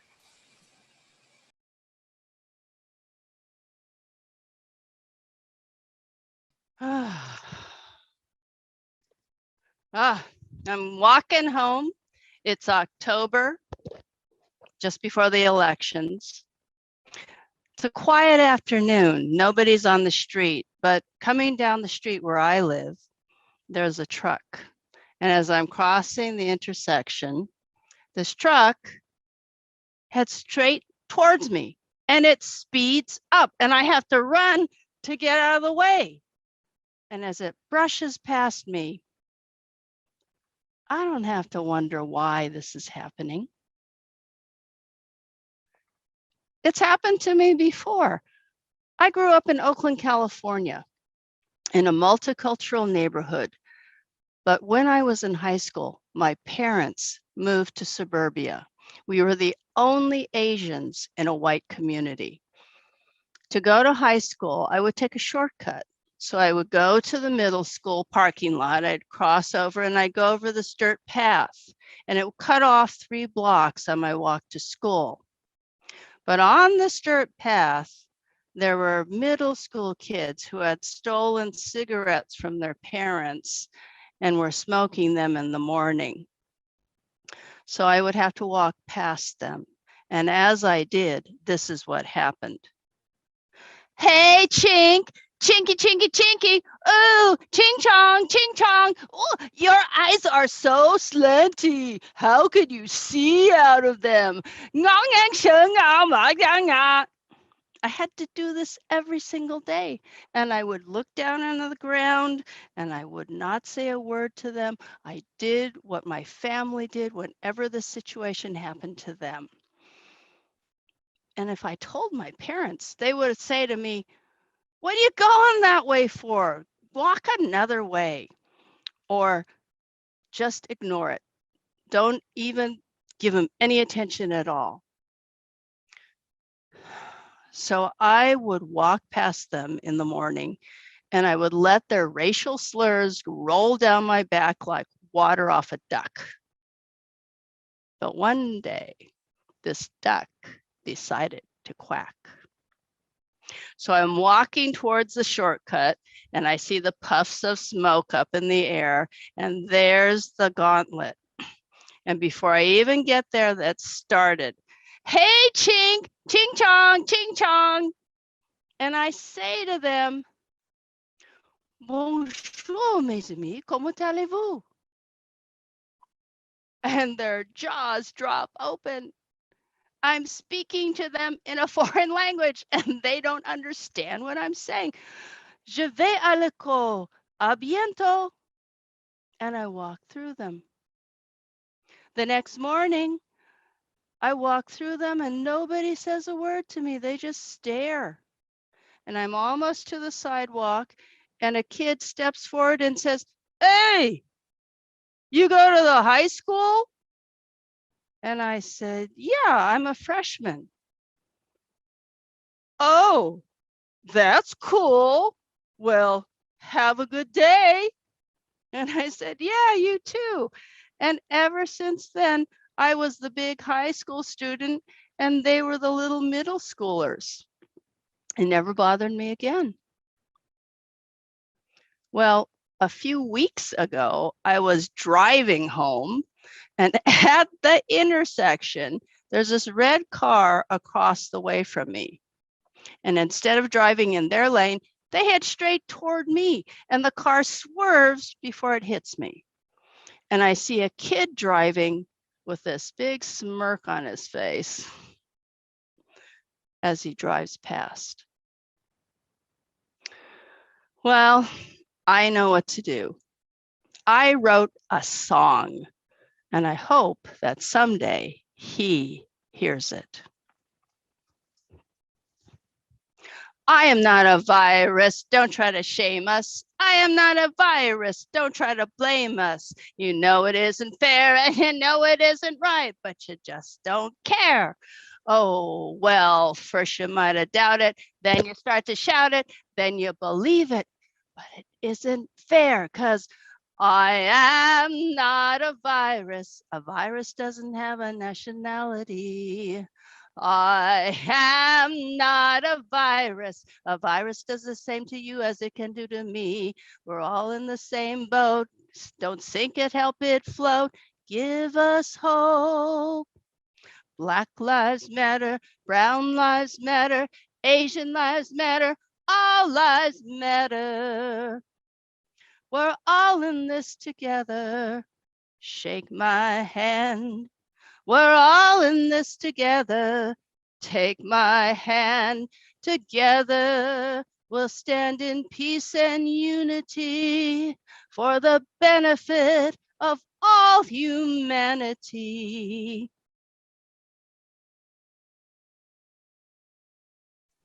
I am not a virus. I'm a human being. And brother, so are you. Thanks. Bowen. Wow. Thank you. I could see that being a Broadway play. It's a great song. It's going to stick in our heads, I think, and so true. Now, Anne put in the link for you, put in the chat for you a link to Stories in Living Color, because there's a program coming up in 5 days by the Storytelling Association in California. And Joel's going to be emceeing, and the tellers will be Nancy Wang, Toby, who you're going to hear shortly, MJ Kang, Bowen Lee, Emil, Guillermo, and Bonnie Gardner. So you don't want to miss that. All right, now for your second entraînement, right, your amuse-bouche. Yasu Ishida comes to us from South Carolina via Japan.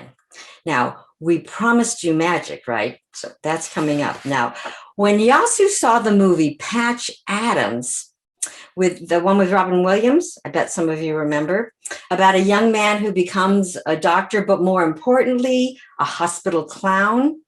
Yasu said he knew that was exactly what he wanted to do with his life, not so much the medical part.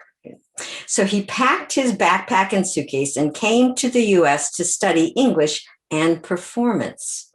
This January, he finally got to meet the real Patch Adams through Zoom, and it is the highlight of his year, at least thus far.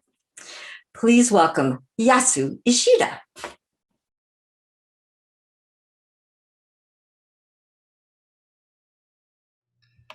Thank you so much. So best part of my act is it is shortest in the show. So let's start the show.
So the magic I did used Japanese sensu, Japanese fan called sensu.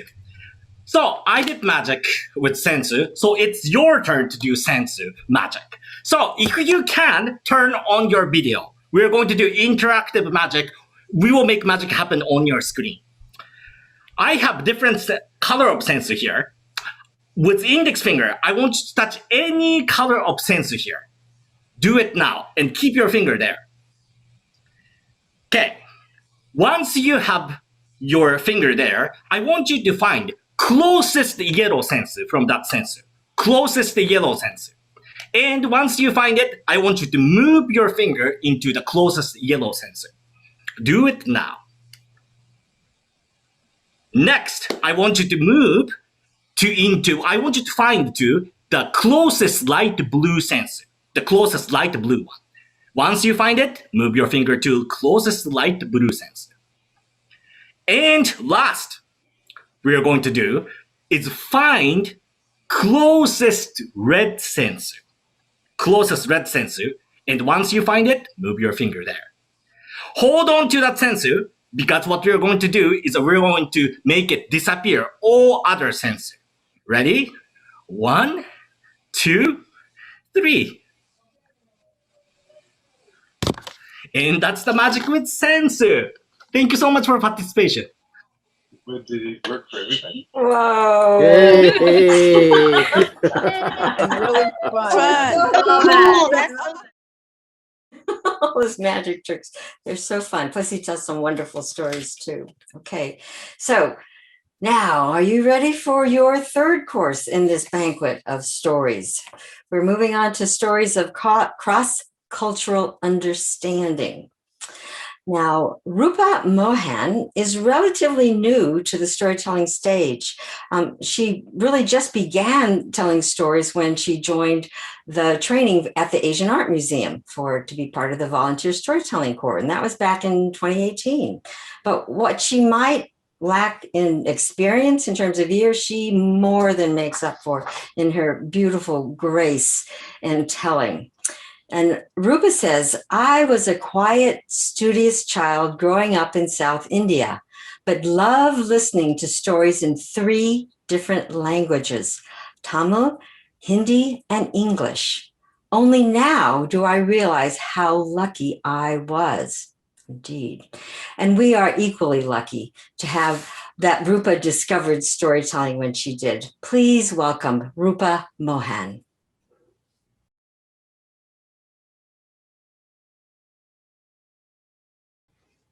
Namaste, greetings to everyone.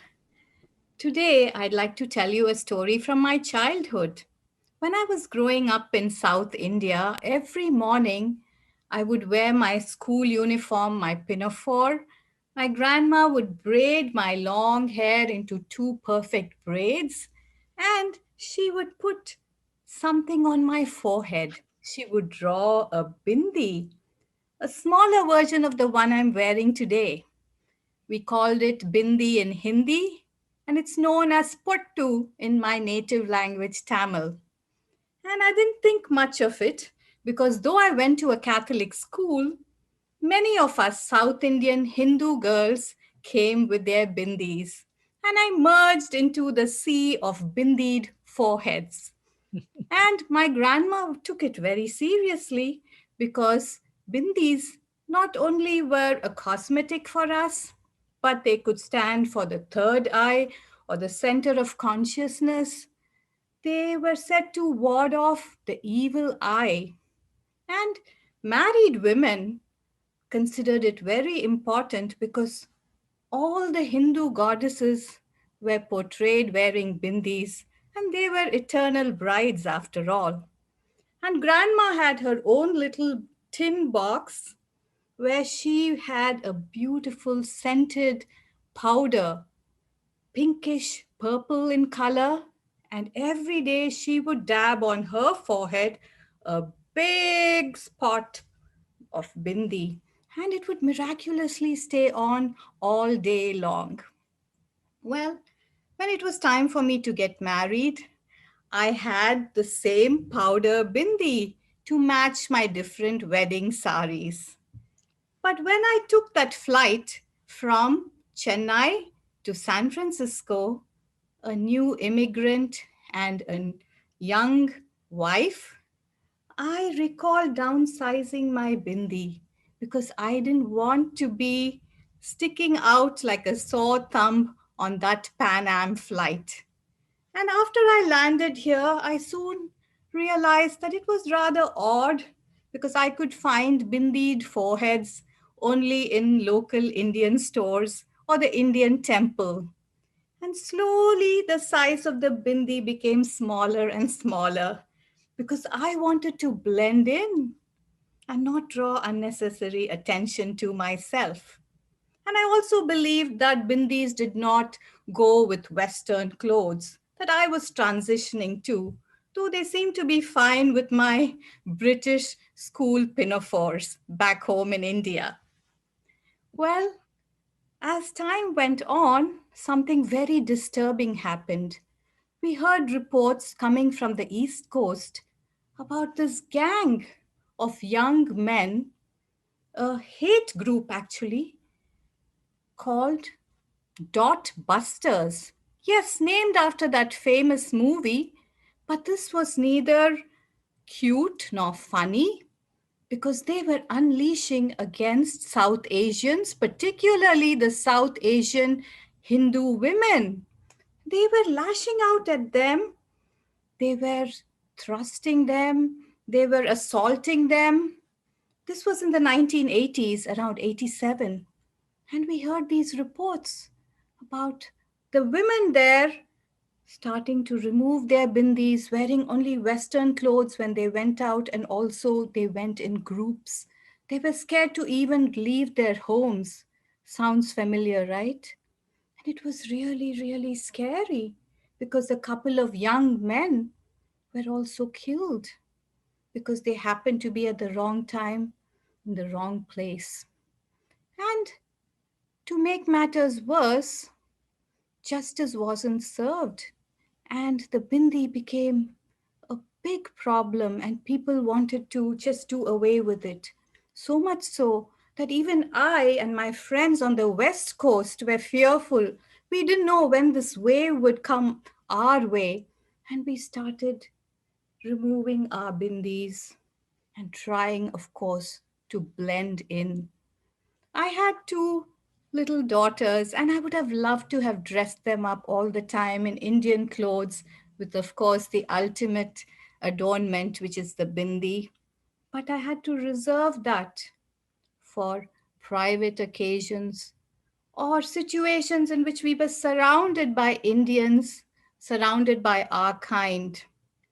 And it made me sad that I couldn't wear my bindi or have them wear their bindis all the time. Well, when they became teenagers, they themselves started resisting. They didn't know what the big deal was about the bindi. After all, they had not grown up being surrounded by a sea of bindis, nor did their grandmas gently enforce it on them. And when they were teenagers, I had to cajole them and, bribe them into wearing their bindis, at least with their Indian clothing. Well, as time went on, I must confess that even I have resisted the bindi. And now I can bravely and with pride wear it on Zoom because I am safe and secure in the comforts of my home. But I always hesitate. And the questions that come to my mind are to wear it or not to wear it? And what if? Yes, should I wear it on public transportation? Should I wear it when I'm surrounded by non-Indians? Will I be attacked? Will there be a dot buster lurking somewhere looking for me? These things unfortunately come to my mind, and I can so empathize with my Asian allies when now they are fearful about stepping out of their homes. I can empathize with those Sikhs who, after 9/11, feared wearing their turbans and stepping out because they became the victim of hate crimes. There are so many other ethnic minorities that have things special like the bindi that they identify with, yet they are so scared to wear them freely and with pride. I'd like to end with a poem that my daughter wrote about 2 decades ago, and it captures what I feel about the bindi as well. Through a small red dot, you can see the essence of my Indianness. I have often wondered what it is like to be entirely one, not two. Sunday morning is temple morning. It is time to affix my bindi, a small dot painted at the center of my forehead. Red, it matches the border of my sari. Well, my bindi is more than a dot. It means a lot more to me. And Granny, here's to you and here's to me. Namaste. Oh, thank you, Rupa. Oh, so beautiful. Really touching. I just love your stories. And she has lots of them too. They're great, both personal and a lot of traditional folk tales. Now, our next teller, Toby Anderson, lives in Olympia, Washington. Now, I have to read you what she wrote to me because it just sort of blew me away. My mother planned a family trip to Thailand the winter of 2004. We were at a fishing village ready to go out on a sea kayaking outing. The tide was way out, which seemed unusual. Suddenly, the incoming tide rushed in at such an amazing speed. We ran from the wooden pier, lifting my 82-year-old mom, and dashed to the top of the hill. We saw the waves demolish the pier and all the nearby shops along the water. That was the Indian Ocean earthquake and tsunami of 2004 that killed over 230,000 people. Wow, that she lived to tell. And to tell us another unexpected encounter, please welcome Toby Ishii Anderson.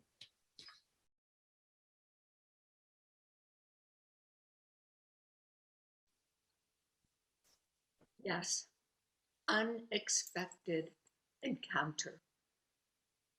It was 1941, and the jaws of chaos were wide open, swallowing up the world, and along with it, the United States. The U.S. had entered into the war. But what happened in the U.S. too was this feeling of patriotism just swept through the nation. But along with it, it swept 120,000 Americans of Japanese descent and incarcerated them into these camps that were located along various regions of the United States. Now, of course, this was done for the protection, Executive Order 9066 and all. Now, at that time, my dad, John Ishii, was attending St. Martin's College as a senior in Olympia, Washington. Now, my father was adopted by an Irish-American couple, Addie and Bill Dunn. Now, the Dunns saw the writing on the wall. Their son, who was of Japanese descent, was going to be incarcerated. So they talked about this with my father and decided it would be best if he would transfer and go to a small school in Dubuque, Iowa. So my dad thought about it for a bit, and he said, no, I will only go if my fiance, Lillian Horiuchi, comes with me. Now, my mom, Lillian, and her whole family at that time were put into an assembly camp called at the Puyallup Fairgrounds. And Shimojima, she talked about what these assembly camps were like. It was awful. So they were waiting there until the permanent Camp Minidoka in Idaho was being built. So then the Dunns thought, okay, we got to do something about this. So with the help of Father Tibisar, who was a Catholic priest, very active with the Japanese community in Seattle, and probably just reams of paperwork, my father was able to get my mom out of that assembly camp.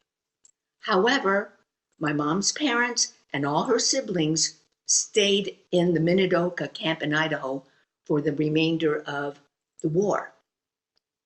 So my mom and dad, they moved to Warland, Wyoming to get married. And then after that, they moved to Dubuque, Iowa. So they got this little apartment just outside of campus. And every morning they would walk to the campus together because my mother was able to get a job at the registrar's office at the school. Now, on this particular morning, my dad had an early class, so he took off on his own. Later on, my mom followed, and she was telling me this. As she was walking along the street, she could see from the corner of her eye this big, boned, white-haired woman wearing a gray, faded floral dress just following her. And she's walking, and she starts to slow down, and she takes a deep breath. Because she told me she would never get used to being called Jap. Jap, go home where you belong. We don't serve gooks in this restaurant. but she would remember what her mother would say. Lilian, shikata ga nai desho ne. It can't be helped. Lilian, gaman, you have to bear it. And my mom said she just shook her head and she continued to walk. And as she slowed down, though, she saw that white-haired woman started to cross the street, coming towards her. And she thought, oh, she was getting ready to get on this barrage of insults. So this woman crosses over, my mom stops, and this white-haired lady then comes to my mom, and in a very stern-looking face says to her, I am so sorry for what has happened to your family. And it was then that Louise Halliburton of Dubuque, Iowa, and Lillian Ishii of Seattle, Washington, made this incredible connection, all through the action of kindness, and continued on understanding each other's cultures and background, and started this everlasting friendship, all because of kindness. Thank you.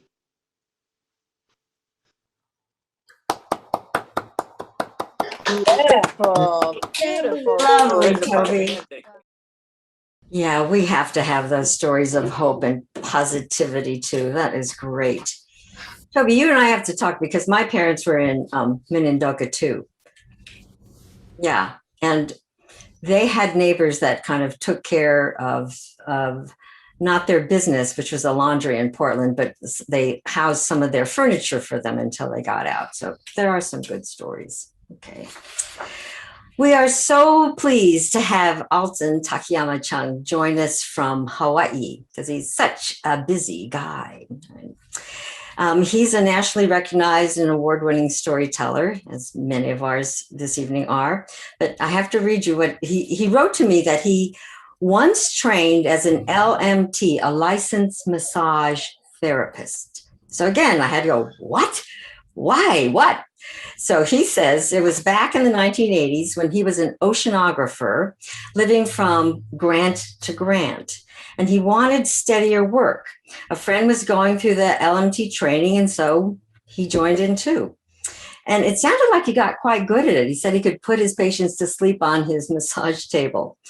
But knowing that he would have to go back to school and take a year of anatomy and a year of physiology in order to get a certification, he decided to ditch the LMT and got an MBA instead.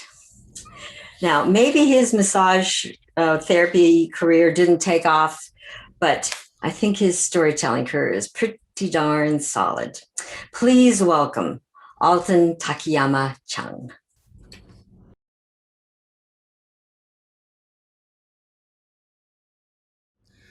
Well, thank you so very much. And thank you all for being here and sticking with this long program here. The story I have for you today, it's based upon a book called Pearl Harbor Warriors by Dorinda Nicholson. And it's with her permission I can tell you this story.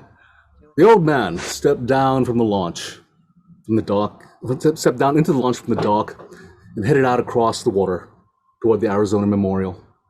With him, he carried 2 roses, one red, one white, and a silver bugle under his arm. He stepped off of the launch and onto the dock of the memorial, and then went up the ramp to the memorial itself. Like a long white bridge, this memorial spans across the sunken battleship. The man made that long walk down to the far end of the memorial, where there's this marble wall into which is etched the names of 1,177 sailors and Marines who died on that day when the Arizona was attacked in 1941, most of whom lay entombed in the ship below.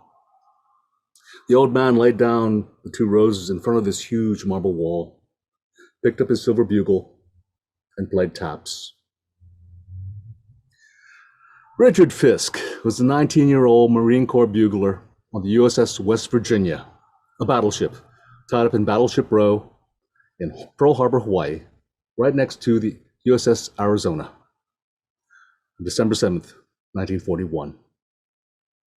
It was just before 8 o'clock in the morning, that Sunday, and he was on the aft deck, on the back part of the USS West Virginia, about ready to play Call to Colors and raise the flag, when he noticed this glint in the sky.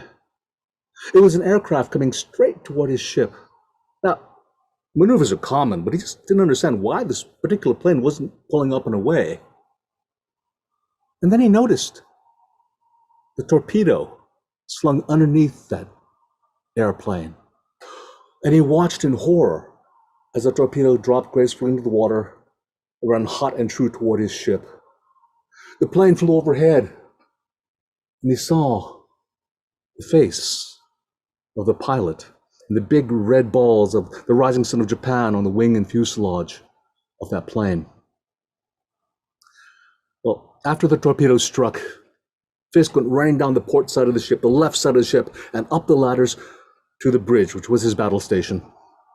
He saw the white wakes of several more torpedoes heading toward his vessel. The USS West Virginia was hit by a total of 7 torpedoes that day. Well, Captain Benningen came running up to the bridge, looked around and said, "My God, we're at war." And just then, there was a huge explosion on the USS Tennessee, which was tied up next to the USS West Virginia. It threw shrapnel everywhere. And when Fisk regained his senses, he looked down and there was his captain laying on the deck, cut almost in half by the shrapnel, still alive and still giving orders. Well, Fisk and Dory Miller, who would eventually become the first African American to be awarded the U.S. Navy Cross for Valor, made the captain as comfortable as possible. And then the USS Arizona exploded. The heat and the concussion just blew Fisk back into the pilot house, and his ears were ringing as he regained his feet. He watched as his captain was mortally wounded, was gently carried away in a stretcher. After helping put out some fires and saving some of his crewmates, Fisk and the rest of his surviving shipmates carried out the captain's final order, which was to abandon ship. They leapt over the side, swam under the burning oil, and swam toward Ford Island in the middle of Pearl Harbor. Fisk later attended Captain Benningen's funeral the next day, and he played taps. Captain Benningen would later be posthumously awarded the Medal of Honor. Now, this was just the beginning of Fisk's ordeal. You see, whenever he tried to close his eyes and get some sleep, the face of that Japanese pilot, grim, determined, focused, would appear and haunt his dreams. Night after night, the face of that pilot became the center of his nightmares for years to come. His hatred for one Japanese pilot grew into his hatred of all Japanese, all things Japanese. Now, Fisk would survive the Battle of Iwo Jima, but his nightmares grew worse and worse, year after year, years after the war ended, until he had to have a series of operations for stomach ulcers. Finally, his doctor just kind of sat him down and said, "What is eating you? I mean, the war's been over for years. There's nothing stressful happening in your life. What is going on?" And for the first time in his life, Richard Fisk told another human being about all that he had witnessed on that day so many years ago. But by sharing his experience, it changed his life. The nightmares ended. His hatred of all things Japanese ceased. Fisk would later say that his heart grew a little bit bigger that day. Well, he didn't want to hate anymore.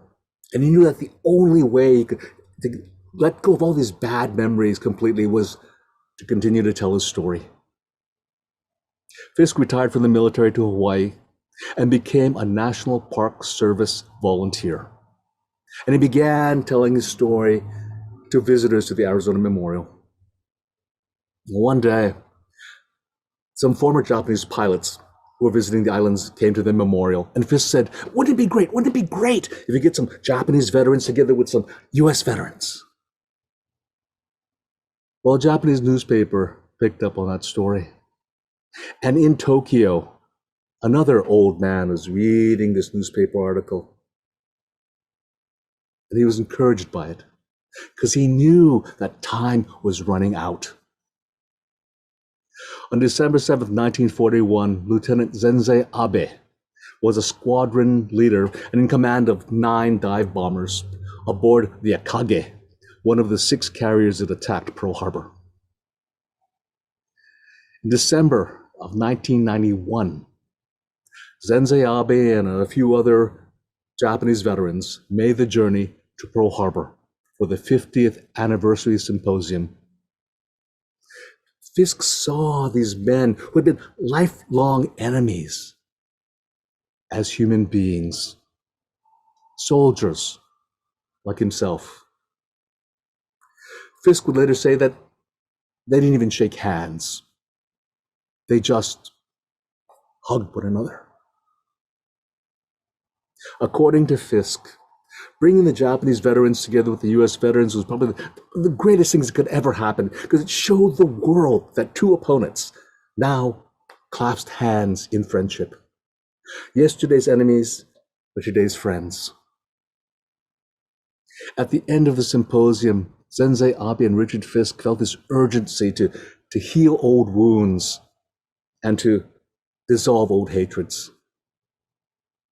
Abe, a retired admiral in the Japanese Navy, put his arm around Richard Fisk and gave him $300. Richard-san, would you do me a favor?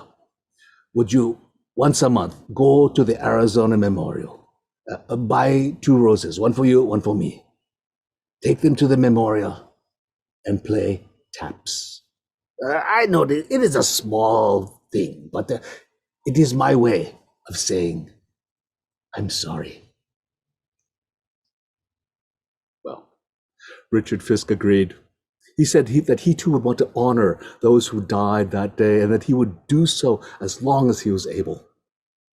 His commitment began in May of 1992.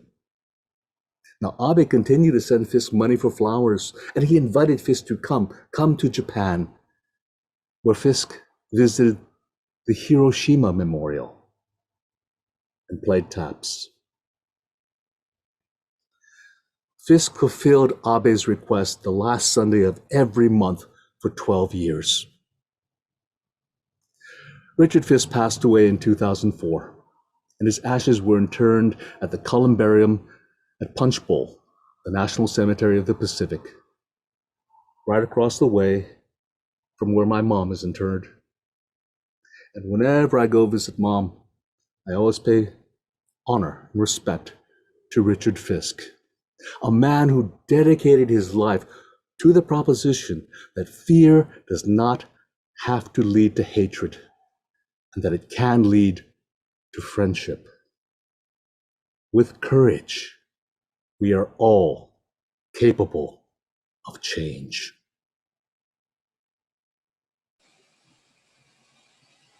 Oh, gosh. I am so grateful to Alton for his collecting these stories and preserving these stories and telling these stories. They are just so important and so wonderful. Well, we just have a couple more tellers. Kuniko Yamamoto comes to us from Sarasota, Florida, via Osaka, Japan. She is a gifted origami artist and musician, as well as storyteller. And I love what she wrote to me. She says, I ate 9 tangerines in a minute and won my family's New Year's tangerine super eating contest in 1971. I was a Taekwondo Florida State champion in the 35 to 40 year division. P.S. It was only me in the division. Please welcome Kuniko Yamamoto.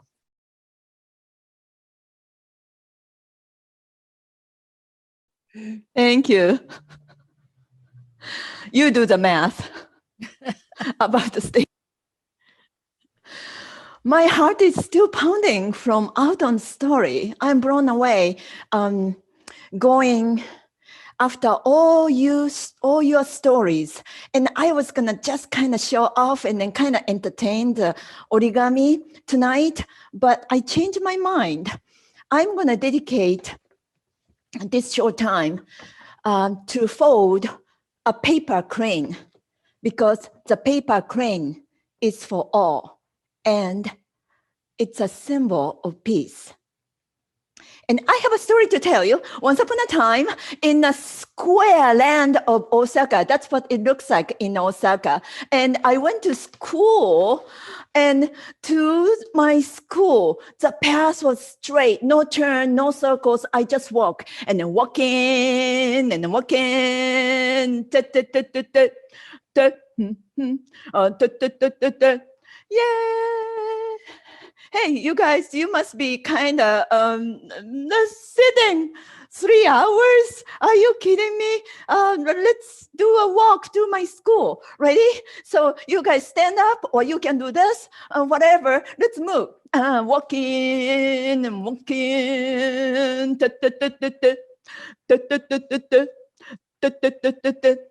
On the way to my school, I saw a truck. I've never seen that truck. And on the back, there was a pyramid. I had never seen that either. I had to investigate. I opened the gate. There was nothing. On the bottom, there was a soft opening. I opened it. Sucked me in. And inside, there was a box. A kite flew me to the sky. And in the sky, I met a superhero, Superman. And the Superman invited me to his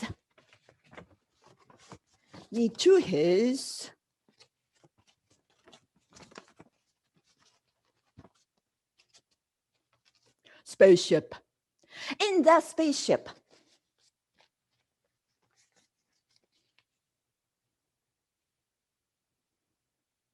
there was a queen looking down the earth, making 1,000 paper cranes. Because in Japan, we say that if you fold 1,000 paper cranes, your wish is sacred, strong, and your wish would come true. She heard that from somewhere. And she started making 100, 200. I don't think she finished yet. What she wished for was a peace on earth. Do we have that? So she has to keep folding. And the thing is, never give up until you make peace on earth. I have a special origami. It's more than one piece. Let's count together. 1, 2, 3, 4, 5, 6. 6 million years ago, in a massive universe, a planet was born.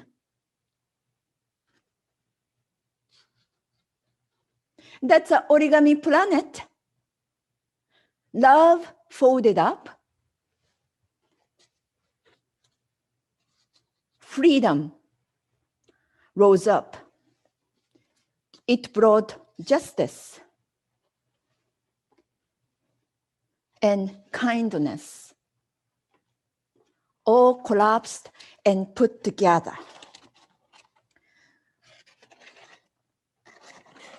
The sky embraced them all as one. Time passed. The wind blew.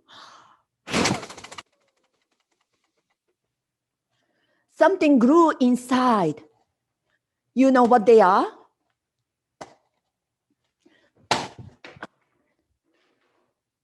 Butterflies. Have you heard butterflies effect?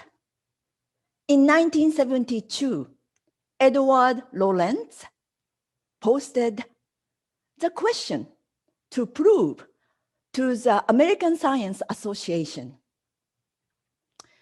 Do the flap of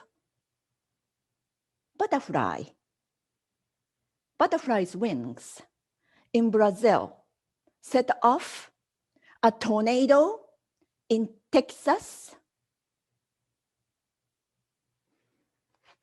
If you knew this one, you might have heard it from your science textbook or the American Science magazine. And if you just heard butterfly effect, that could be from the movies and songs and pop science. Let me repeat that again, because sometimes I don't understand either. So this, that starts from, does the flap of butterfly wings in Brazil set off a tornado in Texas? The answer is that some scientists said yes, and pop science agreed. And the pop science really made it down to, brought it down much easier for me to understand, because mathematicians call it chaos theory, and that goes more in the depths of the science, on and on and on. You can Google it, okay? And I'm not going to explain on and on, but the idea is a small cause in this minute can impact a large cause in the future, like domino effect. Today, we all together and told the story, Asian American experience, that I didn't know much all about you guys. I saw you every week, but I did not know. And then I learned. And these stories and telling the stories is the flap of the butterfly wings, and then can create a large impact in the future. I believe in it. Thank you. Oh, beautiful. Oh, oh, so beautiful, Kuniko. Thank you, thank you. Now we have a little finishing flavor for you. I have a good friend who, at the end of a meal, she always wants a little bit of sweet, a little finishing flavor. So that's how I like to think of Robert bringing to us this evening. Robert Kikuchi-Yngojo, as you all know, is one of the founding co-directors of that incredible kinetic storytelling theater duo called Ethnotech. Right. But first, you know what? Oh, yes. Here's a little bit about Robert that you might not have known, right? He knows judo. Makes sense. Having studied from the age of 5 through teens. And like Nancy, he was a cheerleader in high school at Clayton Valley High School, Concord, California. I just love that. Now, he and Nancy are celebrating their 40th year together, and I know that they've got some wonderful things planned, so I hope that will go in the chat. So for our finishing flavor, please welcome Robert Kikuchi-Yngojo.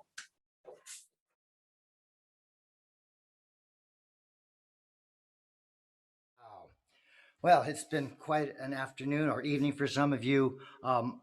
As I've been watching all the stories and, of course, being part of this community of Asian American storytellers, it really has been quite an honor. Both Nancy and I feel so rich to have these colleagues, these friends, these professionals banding together to get the stories out, whether they be personal or folk tales or historic pieces. I bow to all of you. We are so proud to be part of this group. You know, as I'm hearing the different stories too, and especially at this time in our nation's history, you would think that those of us who grew up in the civil rights movement in that era, that there would have been that we wouldn't have to be going through this again. But it's a never ending wave that we have to keep going. You know, thank you, Kunigo, for that butterfly effect story. Each of us are like those flapping wings that we make a change, whether it be with our friends or families, and certainly in communities. And it's a ripple effect. And I felt so honored to be in touch with my ancestors, my grandparents in San Francisco, my Filipino grandparents, and sat down and heard their stories. And so this song I dedicate to them, and it's to honor their legacy as immigrants, but also to celebrate and embrace all the travel stories, the journey tales, the stories of survival, the stories of thriving and challenge of all immigrants and those who have gone through great duress, whether by forced labor or through a choice, through immigration in the classic sense. So this song is called A Ripple in Time.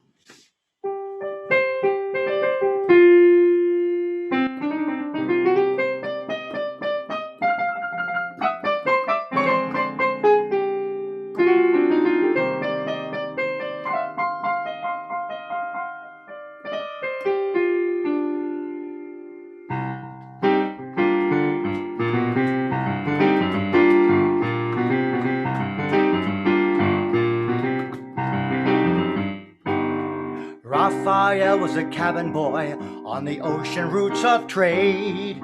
He worked the ships and saved every bit of those pesos that he made.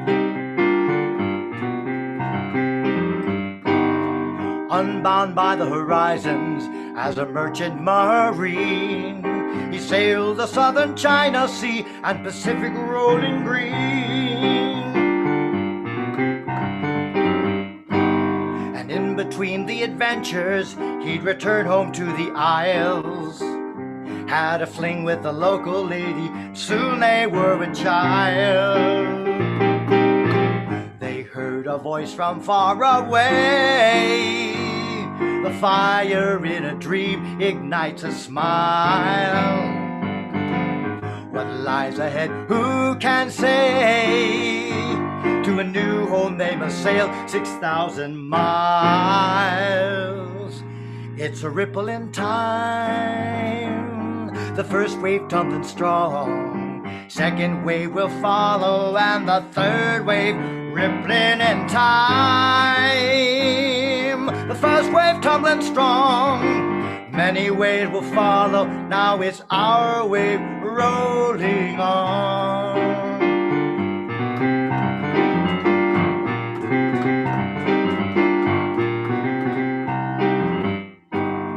Tassion was a good woman, a grandmother to me. She bent her back and worked her hands for half a century. My grandfolks settled roots here in 1923, and I'm a mere continuation of time and destiny. Tassion and Raphael treasured memories in me. In more than 50 years they've passed, I still go and sit out by the sea. I hear the voices call me home to an island of the fragrant Sampaguita. They welcome me to a thatched roof home and serenade the clouds upon the breeze. It's a ripple in time.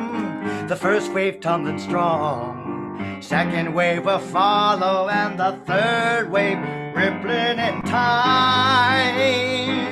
The first wave tumbling strong, many waves will follow. Now it's our wave rolling on.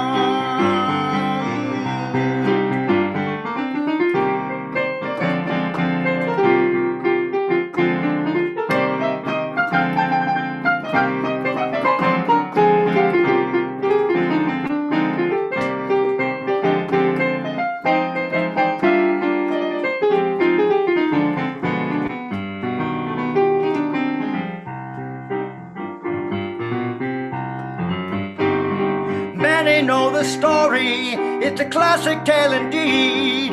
Escaping wars, seeking dreams, while others come in desperate need. Your ancestors were just like them, look into the mirror.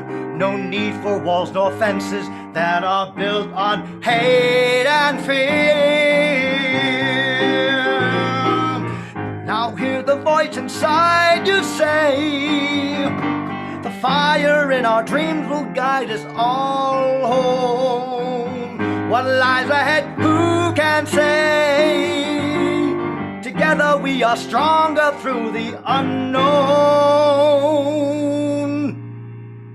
It's a ripple in time, the first wave tumbling strong, second wave to follow, and the third wave rippling in time. The first wave tumbling strong, many waves will follow. Now it's our wave rolling on,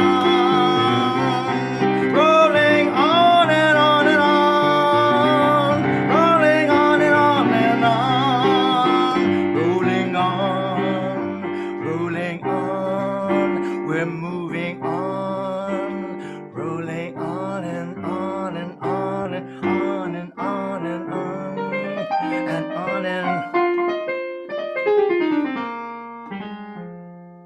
keep it moving on, folks.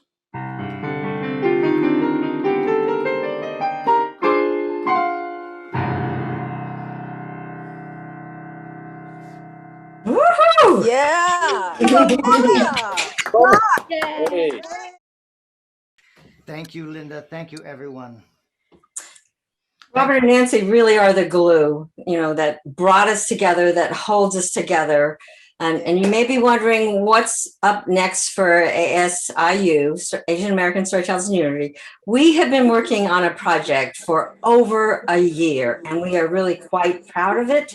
It's a YouTube channel that's going to be at least 10 episodes of stories, some music, some crafts, some activities geared to kids K through 5. Because I don't know if you heard about this study that just came out recently, but they said that preschool children, ages 3 and 4, that young, can already be developing racist beliefs. Maybe not from their parents, maybe just because they're trying to figure out the world, but we thought we've got to do something to try and reach the children as young as possible. So we have a little sneak peek for you right now. If you have just one more minute to spend with us, we're going to show you a promo for Asian American Storytopia.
So I hope that just piqued your interest. And if you go to the chat and click on it, you can see a sneak peek of the first 2 episodes. We put them up now, and we'll have a more complete launch later on in the summer. But they're very fun. They're about 20 minutes long. And if you will, subscribe to it and then pass it on to other people. We want to reach as many families, as many schools, as many organizations as we possibly can. They are free, but we will love to have donations to help us support us in this effort. Right. So again, thank you all for coming. Masako, I cannot believe you are still with us. I don't know what time it is in the morning for you there. And I'm going to turn this back over to Shannon. Thank you. Linda, thank you so much. And thank you to all of the storytellers. There's just no way to express all of the emotions that I think we're all feeling right now. An incredibly beautiful, moving, mind expanding, mind blowing afternoon. I have never experienced anything like this. So really seriously deep gratitude to all of you. And I think there's one thing that we can all take away with it. Sometimes those of us who are not, do not identify as either Asian American or API, tend to look at cultures as monoliths. And I just want to again reiterate just how incredible it was to see the diversity of cultures, traditions, arts, and of course, stories from all of you. And you really laid yourselves bare for us and really connected in deep and beautifully human ways. So thank you so much. I can't think of a better way for Stagebridge to launch this initiative called Finding Ourselves in America. It is part of our charge that we're going to be looking at ways to uplift BIPOC voices. And I just want to tell each and every one of you that more than I can express, you were seen and heard and appreciated. And I hope that is something we can all take with us as we leave. And on our website at stagebridge.org, finding ourselves, there's a list of ways that you can help support and resources of Asian American and API organization, because this is really the beginning of the conversation, not the end of one. And again, I want to thank all of our storytellers. I want to thank the staff who did an incredible job putting this together. And Eleanor, I can't see you on screen right now, but you're really something. You're really a beautifully human person, and I'm very, very lucky to work with you every day. And there is so much love here for all of you. Thank you so much. Thank you to Stagebridge for allowing us to do this.